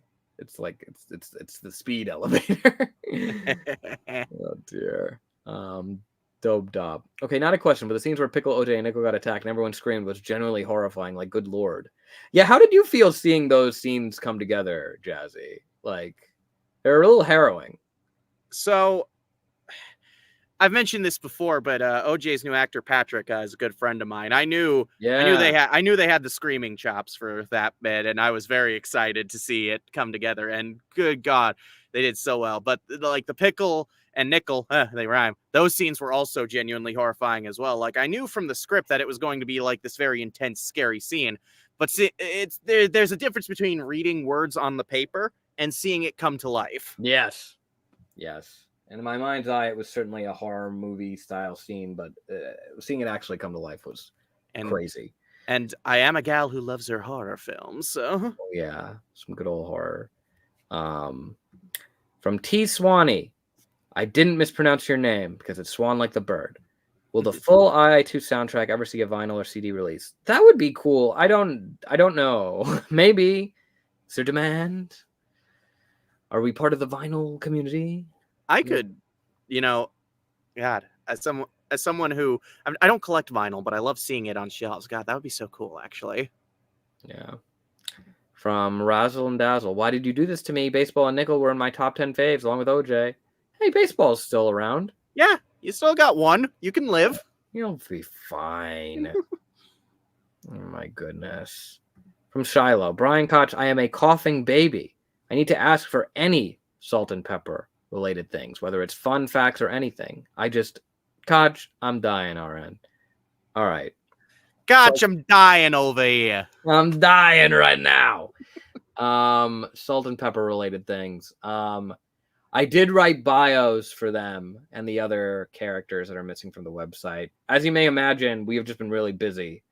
They haven't been added on yet. So at some point when we get a free moment, maybe in 2029, after we've recovered from the taxing amount of work we've been putting into this, then we can go on ahead. Let's see. What else what could I say? In the character bio, I wrote, Pepper specifically requests for Salt to write her page, but Salt declines the offer due to having other obligations, despite having a clear schedule for the next several months. So it seems it just was not a priority for Salt. So that's a little tease. You're welcome. Hopefully that stops you coughing. Mickle Pickle. Toilet not dateable. Are you kidding me? Yeah, I mean, I think out of the group we mentioned, Toilet is... I think he wins. Okay, he could be like the funny one that, is like the funny romanceable option in the visual novel, I guess. Oh, you think I'm funny? Yeah, why not? Why not? Good enough for me. Okay, the cat. I'm a Clover fan. How's she doing? Loved episode 16. Clover's doing great. Ever since she kind of came more to terms with her luck and the idea of sharing the wealth around with others, whether it be communities or individual people, she has found her bliss. She's back to her carefree self, to somewhat, at least certainly a jovial version of herself. Yeah, Clover's just a vibe. Clover is a vibe. Vincent, he is named Steve Cobs when he is in fact a single Cobb. Curious. Well, this is why he needs to get married. Come on, ladies or men. He's not picky. Right? Like, ladies, men, or anyone else. Step on forward. Everybody. Hey, look, I'm a gay. I'm not rushing. I don't think Cobbs actually is interested in anyone. I think his significant other, there is no one as significant as him in his mind. Right. And look, I have standards, so I mean, you'll always be a single Cobb. Someone paid $50 to hear if Yin Yang will be safe. I can't say that. You're paying money for spoilers we can't reveal. Come on, y'all. Yin Yang. I'll say this. Yang will get to speak. Yang didn't get to speak yet. Yang will get to speak. Okay? Yay. There you go. Kate, how are you, Kate? Oh my gosh. I hope you enjoyed the episode. Yeah, definitely feel free to message me about it. Which AI characters do you think would enjoy Phineas and Ferb the most? Fan and Test Tube, or Phineas and Test Turb, as I would call them. Hey. Yeah. I've clearly put some thought into this. Nice. The rat of all time. Will Toilet have a happy ending, please? I need him to be okay. You won't know. From Ninfram. Will Dr. Zoidberg from Futurama have a major role? Dr. Zoidberg from Futurama all over Steve Cobb's office and distracting him and die permanently. Yes. What is with this? Yes. This person is asking, can you kill off Silver Spoon, please? Now, you see, most people ask, I need this character to be safe. Like we just saw, like, oh, Toilet needs to have a happy ending. This person asking, please kill off Silver Spoon. Okay, I will think about it. A pretty bold ask, not gonna lie. Yeah. No, Delango actually asked, can you please write the end so every character dies? I need everyone to feel miserable. Sorry, YouTube chat besties. So like an Infinity War type ending? Wow. Except no endgame. Right. Yeah. Just okay. That's the end. Oh, you see, now it balances out because Sizzle says, Brian, don't traumatize Knife anymore, please. I love how we're getting so much mixed signals from the overall chat. Yeah. Some people saying happy ending, others saying no, everyone die. Oh my gosh. All right. Well, I think this is going to be the last chance. If you want to submit any more super chat, whatever, it'll maybe like 5 more minutes because it's almost 2:30 in the morning where I am. So, so it is the weekend, but you do still need to sleep on weekends. Yeah. Allegedly. So this person just donated $2 to say Sigma. Cool. Great. Moving on. Tune de Balloon says Arrow Ace Cobs. Yeah, kind of. I don't think he cares enough to label himself as any of that. I think he's just like, I'm working, I'm busy. Let's just say, I'd say Cobs is married to his job. Aww. He's married to his work. Aww. And he has all his kids that he abuses. Aww. Everyone's like, oh. Terrible dad. Oh, he's a single Cobb. You see, that's why he's Cobs, because all he needs is himself. Yeah. Do not kill Silver, please. Oh, you see, this person gave $20. Okay. So we have 2 different funds here. One goes to the Spare Silver Foundation, and the other to the Kill Silver Foundation. Yeah, $20 to kill Silver. $20 to kill Silver. Going once, going twice. Yeah. So whichever gets the most decides. Hey, Dash, if there's season 4, or if so, are you having a meetup in Asia? And is any of the IA characters inspired by IRL people? I see my sister in Test Tube. Yes, Test Tube is inspired by your sister. I'm glad you noticed. No. Yes, some characters are inspired by. I think the biggest one is Lightbulb is very much just Michael Brazzoni in real life. That's just how he is. He's just funny. Is it Brazzone or Brazzone? Sometimes he goes by Brazzone, sometimes he goes by Brazzoni. Yeah, because I was the name came up in my stream a lot, and I was like, oh god, I never know how to pronounce his last name.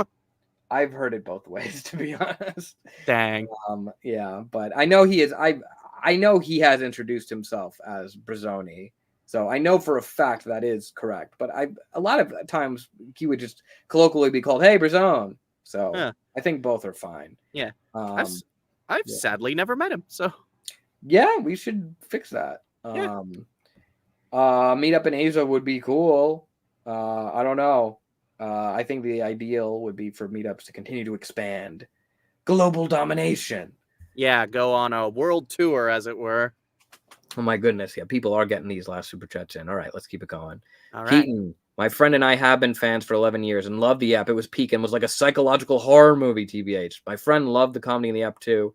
So being deleted, though, heartbreak. The Meeple song was so good too. Yeah, I mean, we'll neither confirm nor deny necessarily that Soap is deleted. It certainly seems like she could have been. But yeah, that's amazing. They've been fans for 11 years. Oh my gosh. Wow. Dang.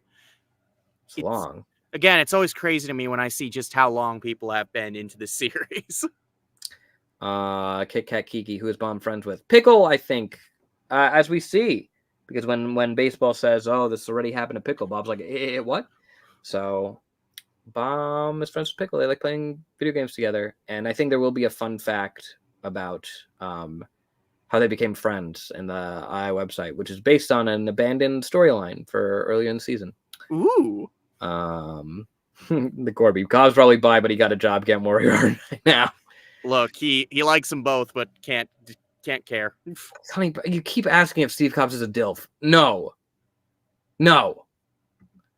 Does toilet at least have lines? I can't say one way or the other. You're spending money on spoilers we can't reveal. Be wise with your money. $4.99 for killing off Silver. Ooh. $50 to not kill him.